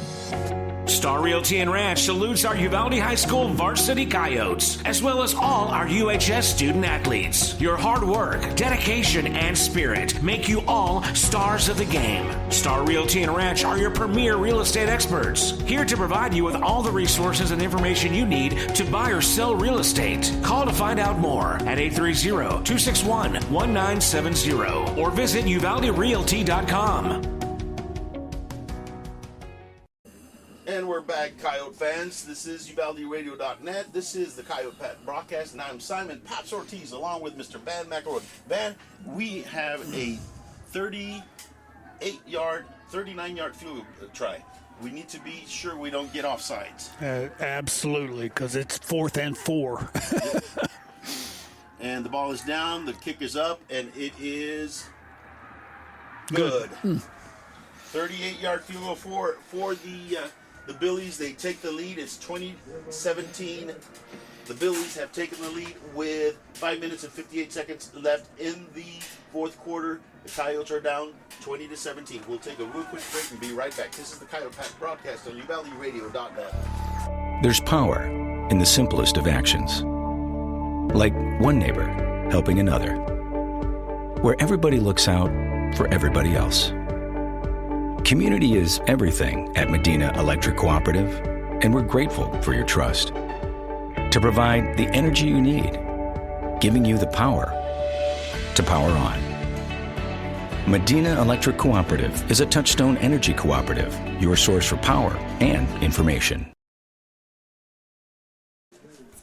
Welcome back, Coyote fans. This is the Coyote Pack broadcast on UValdyRadio.net. We are in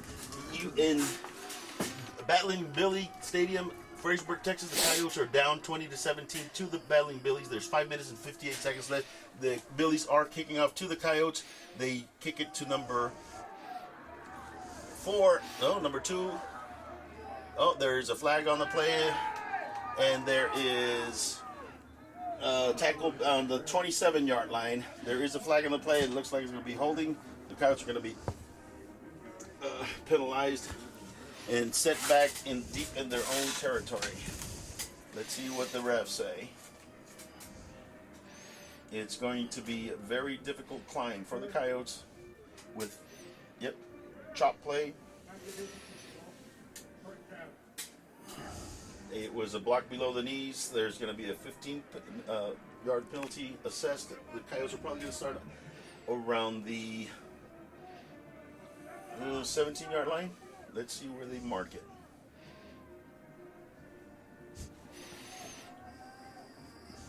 We're looking to see where they're going to mark it.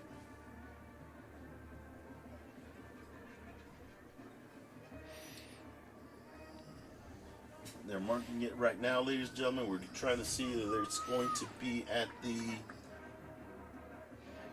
14-yard line. That's where the Coyotes will start their next possession with 5 minutes and 52 seconds left in that game. Brody is back in shotgun formation. It's a spread formation. There's triplets to the right, one wide receiver to the left.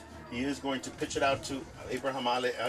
Ale will take it to the 17-yard line for a 4-yard gain. It would be interesting to me, too, to just see on the referee side, just have Fredericksburg had any penalties? It's interesting. Second down and 7. It was a 3-yard gain. Coyotes are at their own 17-yard line. They're back in their shotgun set now. Shotgun. There's 2 wide receivers to the left, 1 to the right. Abraham Ale is next to Brody on his left. There is 1 wing back to the right. He's asking for the ball. He's looking to pass, and he's going to throw a nice deep pass to number 4, and he was not able to bring it in. That was actually I have to say, that was a decent play by that cornerback. And, Brody threw a nice ball. It was a little high, but number 4 went up to get it. He had it for a second. The cornerback came in right at the last second, hit that ball out of his hands. And I would just say simply that was a good play by the cornerback. It really was. It was. He was able to time it and break the pass up at the last minute. It is going to be 3rd down and 7 for the Coyotes. They are in the spread formation. There's triplets to the right, 1 wide receiver to the left, and he's got a running back. And it's a good way! Here we go. There we go. Go! 30. And he's going to be my goodness. 16-yard line, ladies and gentlemen. It was a 20 so to set that play up. My God. It was a pass to the flat and then a pitch out to flipped out. So they throw, the guy runs a quick hook at about 10 yards away, turns around, catches the ball. Alley loops around him. He pitches the ball back to Alley, and Alley then on the sideline goes all the way down to about the 17-yard line of the Billies. The Coyotes have a 1st and 10 at the Fredericksburg Billies 17-yard line. 4 minutes and 50 seconds left in the game. The Coyotes are down 20-17, but they are threatening. And we're going to give it to number 20, and number 20 is going to take it, and he's going to go to the 12-yard line for a 5-yard gain. That was excellent, and they actually, and you know what's interesting is we talked a while ago, something like that, look at the life. You see some life. You see the O-line. They were coming off the ball then. The running back was running a little harder. It's interesting. If you can just get a little motivation, and that big play did that. So hopefully they can take it in here. We'll see. It's going to be 2nd down and 6. He was a 4-yard gain. Number 20 is in the backfield. He is giving Ali a spell, and it's spread formation. 2 wide receivers left, 1 on the right, and he's going to throw it to. And it's a completed pass to number 11 at the 8-yard line. It's about third and one and a half there. I don't think it's quite two. 3rd and 1 for the Coyotes. 3 minutes and 49 seconds left in the game. The Coyotes are driving. Critical 3rd down play. 3rd and 1. Let's see if we can make the first down and then just punch it in. Come on, guys. Come on now. Here we go now. If you're listening, start yelling a little bit. 14 is in the shotgun. There's 2 wide receivers left, 1 right. He's got Ale in the backfield. He's going to give it to Ale, and Ale's going to be... It's close. It's close. Let's see where they mark it.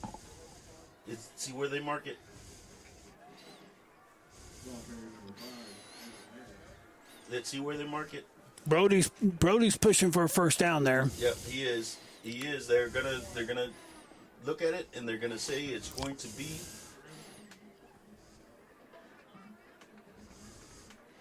They're gonna measure. They're picking up the chains and they're gonna take it to measure. And while they're doing that, we're gonna take a real quick break and be right back. There is a pause in play. This is UvaldeRadio.net.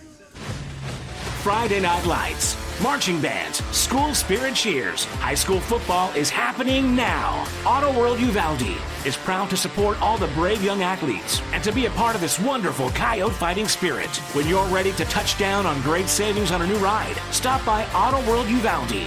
Test drive and let us help you find what you're looking for. Plus, get warranty forever at no cost to you. Visit AutoWorldUvalde.com today. Go Coyotes! Ladies and gentlemen, they're still trying to measure. I think they say it's going to be an inch or maybe literally, the ref turned around and gave his fingers like it's an half-inch away. I mean, it's insane. That's insane. That's insane. An inch, they say. So it's going to be 4th down and inches for the Coyotes at the 8-yard line. At the 7-yard line, the Coyotes are up on the line. It's going to be a shotgun formation. Shotgun formation. And he's going to come up and he's going to take the ball and he's going to go and we're going to get the first down.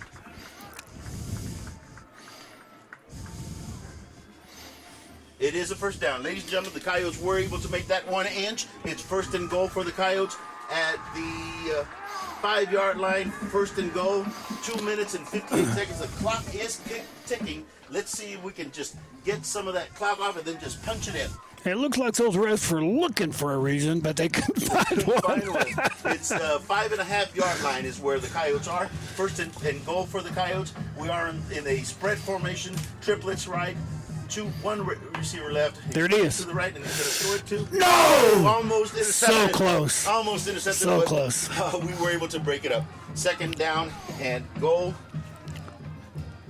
You had Quentin Gant that ran a quick flat there, and Brody tried to hit him in that flat. The cornerback came up and really had the ball. I thought Gant made an excellent play coming back and trying to strip that ball away. That was a close call. Strip it away because if not, it was going to be an interception. 2nd down and goal at the 5.5-yard line. There's 2 minutes and 34 seconds. The clock did stop because of an incomplete pass. It is 2nd down and goal at the 5.5-yard line. We are up in the line. It's a spread formation. Brody's asking for the ball, and he's going to There we go. Reverse. Yes! Touchdown. My man. Touchdown, Coyotes. Let's see. Let me see here. I think early on, someone said it was the wild card guy. That was DeVere Willis. He was the man. Touchdown, Coyotes, baby. Touchdown with 2 minutes and 30 seconds left. Looks like we're going to get some more here. All right, here we go. We are setting up for the extra point try. The score is Coyotes 23, the Billies 20.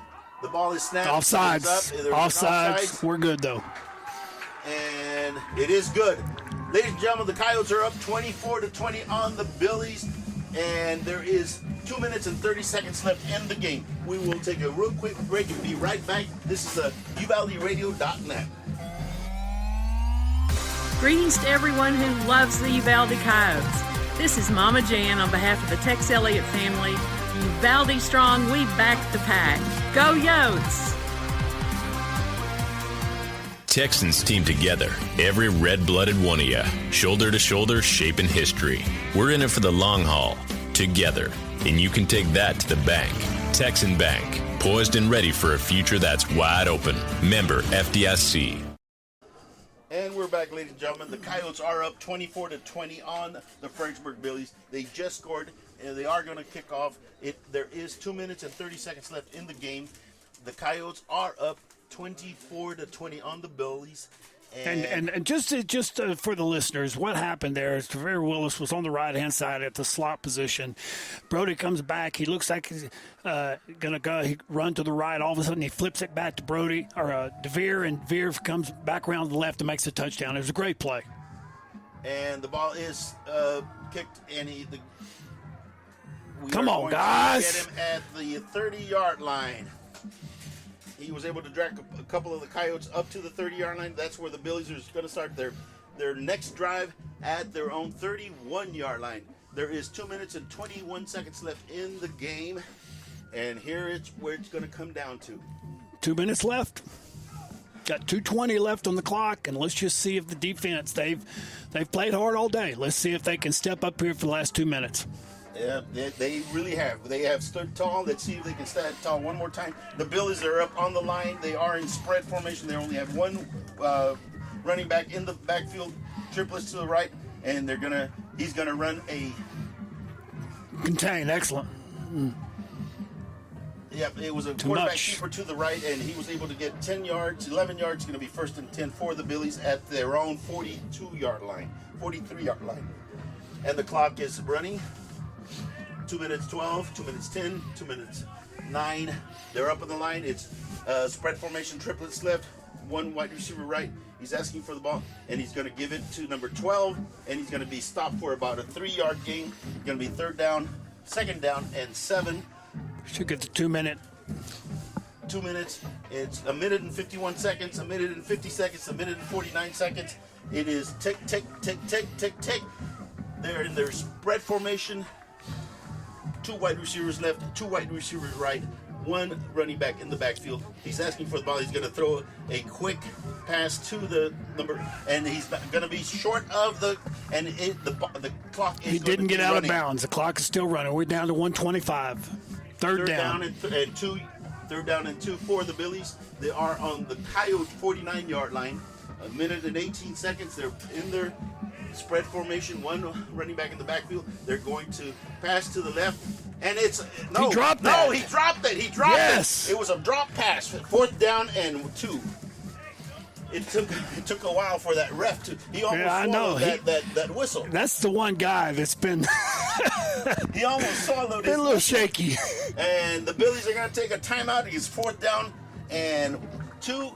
We are going to take a real quick timeout. It is going to be a barn burner at the end. This is UvaldeRadio.net. Uvalde Chevrolet is proud to bring you official coverage of Uvalde Coyotes football. At Uvalde Chevrolet, we've devoted ourselves to helping and serving our customers to the best of our ability. We believe the cars we offer are the highest quality and ideal for your life needs. Visit our website at UvaldeChevrolet.com to search new and used vehicles, plus get information on specials, financing, and parts and service. Or stop by and see us at 825 East Main Street in Uvalde. Uvalde Chevrolet, Uvalde's exclusive GM dealer.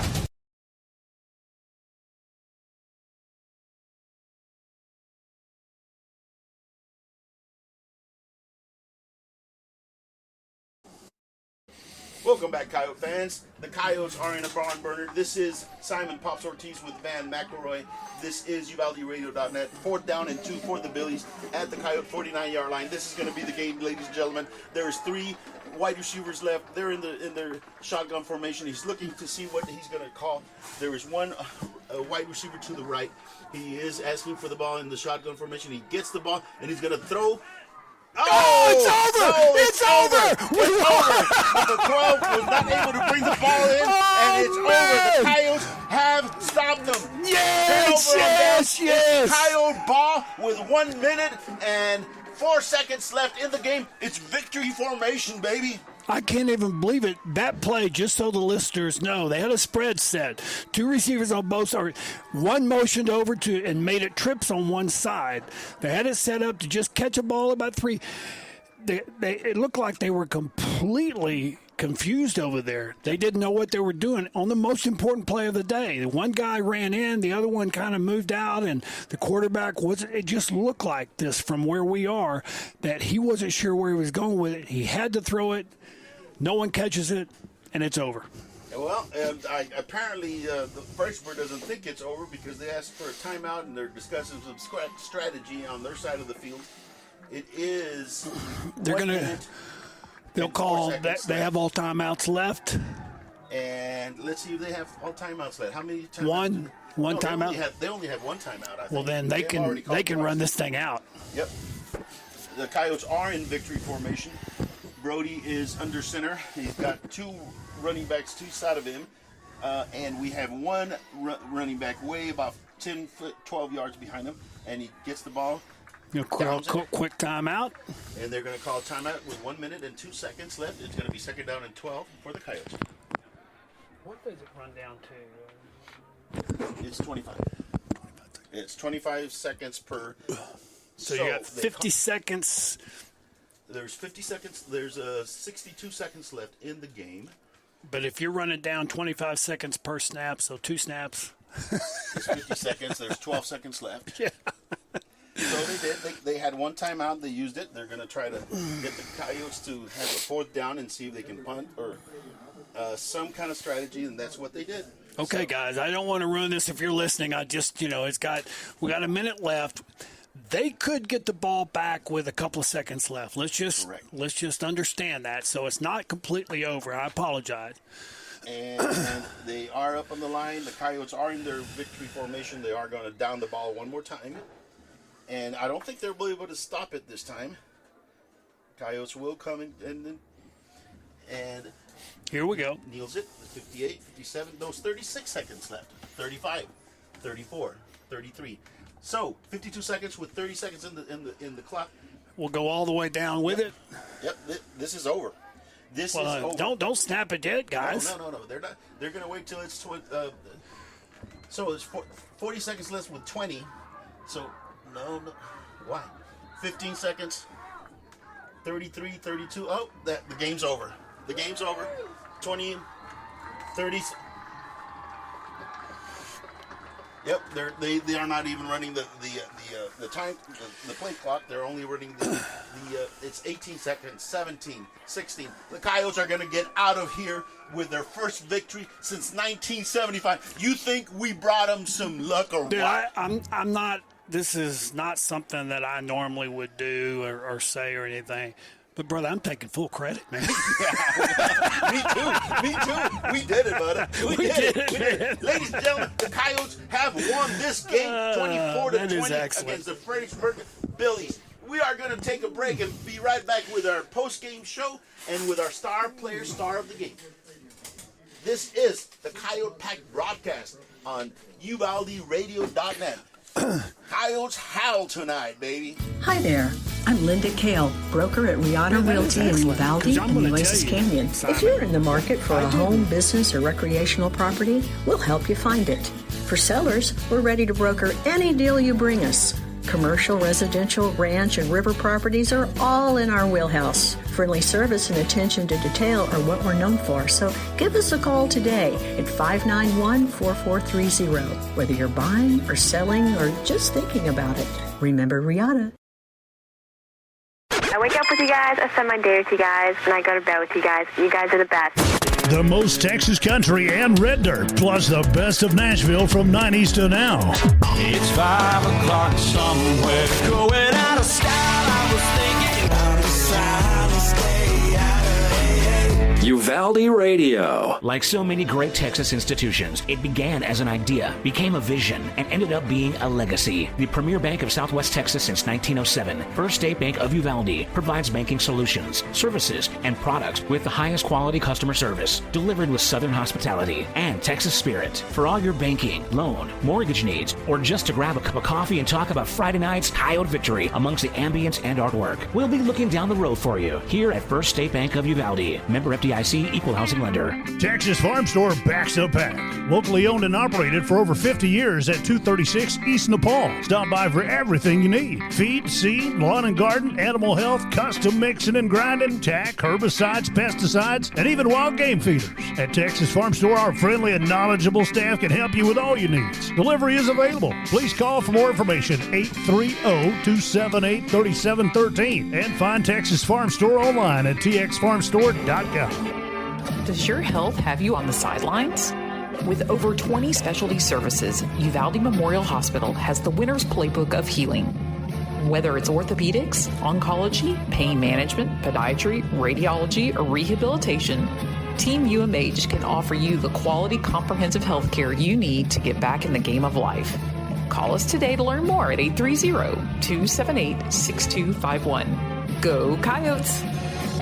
Star Realty and Ranch salutes our Uvalde High School varsity Coyotes, as well as all our UHS student athletes. Your hard work, dedication, and spirit make you all stars of the game. Star Realty and Ranch are your premier real estate experts, here to provide you with all the resources and information you need to buy or sell real estate. Call to find out more at 830-261-1970 or visit uvalderealty.com.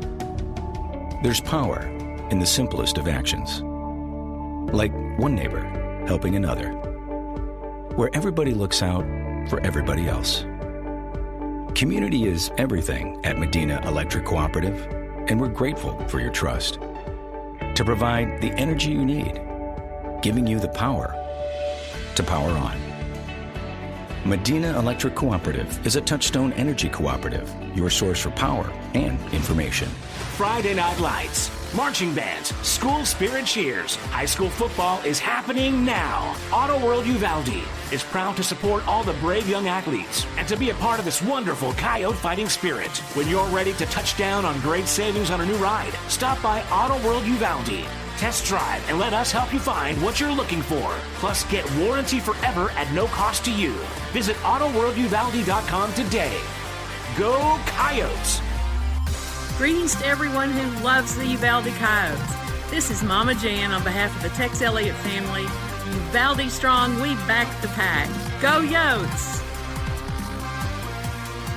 Texans team together, every red-blooded one of you, shoulder to shoulder, shaping history.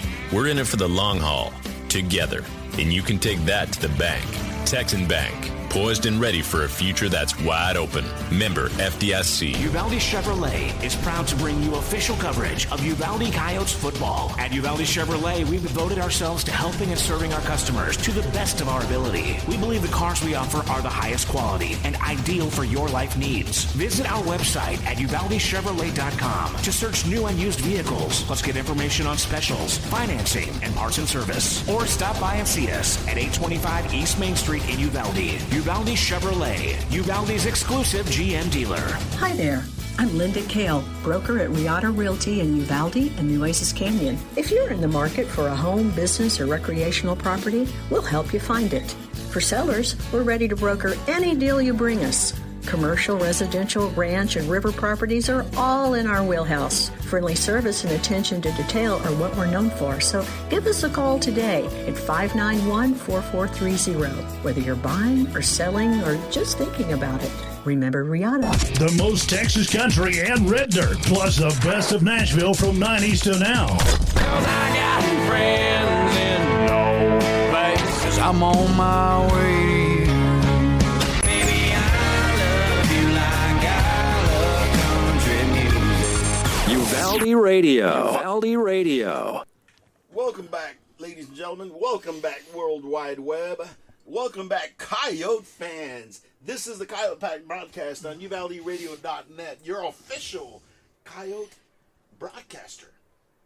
Man, it was an exciting game. It was. Give us just a small summary of the tale of two halves, I would call it. Well, the problem is it's such an up and down process during this game. There were points where they were just excited. The Coyotes were moving. You just sensed they were going to take this game. Then there were moments where just no one seemed to be real motivated. They seemed to be a little down, what have you. And so Fredericksburg was coming back, and you're getting into the fourth quarter. They're just Fredericksburg's controlling the ball. They're on our side of the 50 pretty much the whole quarter, fourth quarter, and then all of a sudden, man, it's just things begin to happen, and we come back and we make the plays we need to play. And for me, I really, really want to highlight. First, I want to highlight you, brother. The people, when you're listening, you need to understand the work that he puts into this. I mean, this is a special deal to him. I can just tell. I mean, he has things typed up. He has everything ready and to make sure that we have all the information we can have. So, Simon, thanks for doing a great job to bring this to the people. Well, thank you, brother. It really is a labor of love, and it was born in. And I'm going to give a real quick shout out to somebody. It was born out of my son, Al Ortiz. He really started this, and he asked me to help him out last year. And then he had to move to Houston, and I'm doing it. At first I really didn't want to do it, but then I said, you know what? It's something that is for the community. It's for our town.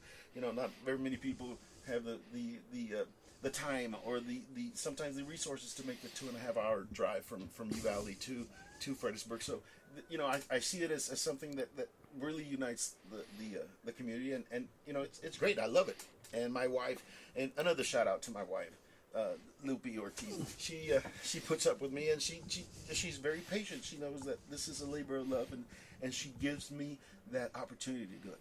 And I want to give out a shout out to somebody who basically supports you in doing this with me, because you're going to do it again next week, and that's a young lady by the name of Gail McElroy. She is 100% behind you in doing this, and I would like to thank her wherever she is.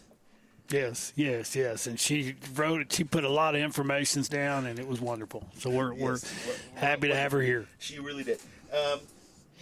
This is a great summary you gave. We're going to take a real quick commercial break, and we're going to come back with, what are we going to do? The Star Farm and Ranch and Realty Player of the Game. Just a quick commercial, and we'll be right back. This is the Coyote Pack broadcast on UvaldeRadio.net. Star Realty and Ranch salutes our Uvalde High School varsity Coyotes, as well as all our UHS student athletes. Your hard work, dedication, and spirit make you all stars of the game. Star Realty and Ranch are your premier real estate experts, here to provide you with all the resources and information you need to buy or sell real estate. Call to find out more at 830-261-1970 or visit UvaldeRealty.com. Welcome back, folks. We are in the post-game show of the UvaldeRadio.net program, and it is, these are so exciting games, man, and it's so much fun, and we love to see the kids play, and now we're going to have our Star Realty and Farm Star of the Game, and man, you and I talked about it, and I'm going to let you announce who it is. Well, I will say who we talked about, and then I'm going to also throw another one out there just to let people know that sometimes people come in and make big plays, and that's an important part of it. But I really felt during the process here that the one thing that they didn't do was they did not give up, even when things weren't working for a pretty good while. And the one group that really maintained their consistency was the D-line. They really worked hard in those gaps and standing up those linemen and on a consistent basis throughout this game. And so my hat is off to those D linemen. It's a tough position. You don't get a lot of glory. No one sees you much. They just see people, when you mess up. And so that's my group there. And then go ahead. There you have it, ladies and gentlemen. The Star Realty Star of the Game is the whole defensive line. And, man, it is so true. You are so right that these kids, it's particularly in the second half. The first half, they were just stopping them left and right. But in the second half, they were put in a position to be out on the field for a majority of the time, and they did not wilt. They did not. They did. So And if I might also say that sometimes, you have those young men and come in and make that special play, and they're not people that are always out there. And usually, you go and you have that, the quarterback or in this case, number 5, Ale. He's just, he's a big man that can run and does so much for the team. But in this case, man, it was a little bitty guy. That's a kicker. Yes. And there he is on one side of the slot. They played that reverse, and he was my guy for the day. I just thought that he might be that man, and so Willis is a guy that I think stepped up and made a big play at a big moment, and I'm proud of him. So way to go, DeVere. He did a fantastic job. It was a good win for the Coyotes. Ben, give me some thoughts. Tell me something that I wanted to bring up some stuff about your experiences in the professional football environment, but we had such a busy game that we didn't. So we're going to tell our listeners that they are going to need to dial in next week, because you're going to be back with us next week. I will be, and it's going to be fun because it's also homecoming. Yes, it is. And guess what? You're going to get a garter. Oh, man. I'm so excited. Me too. I haven't had one since 1975. Yes, sir. Yes, sir. I give a fist bump on that, man. We're good. Man, you got anything else? No, man, I'm good. I think I'm happy for these guys. I'm happy for their parents, their families. I'm happy for the school. It's a wonderful deal to come up here. And this is what I told them. This is one of the things I told them when I spoke to them Thursday. I said, listen, there was something written in the Uvalde Leader News that I want you guys to take care of and make sure that it will never, ever be written again. And sure enough, they did it tonight. That will never be the case where the last time we won, I was playing on a team. That will be erased, and I'm so excited about that. These guys now have done something special for themselves, and they can go home and be happy.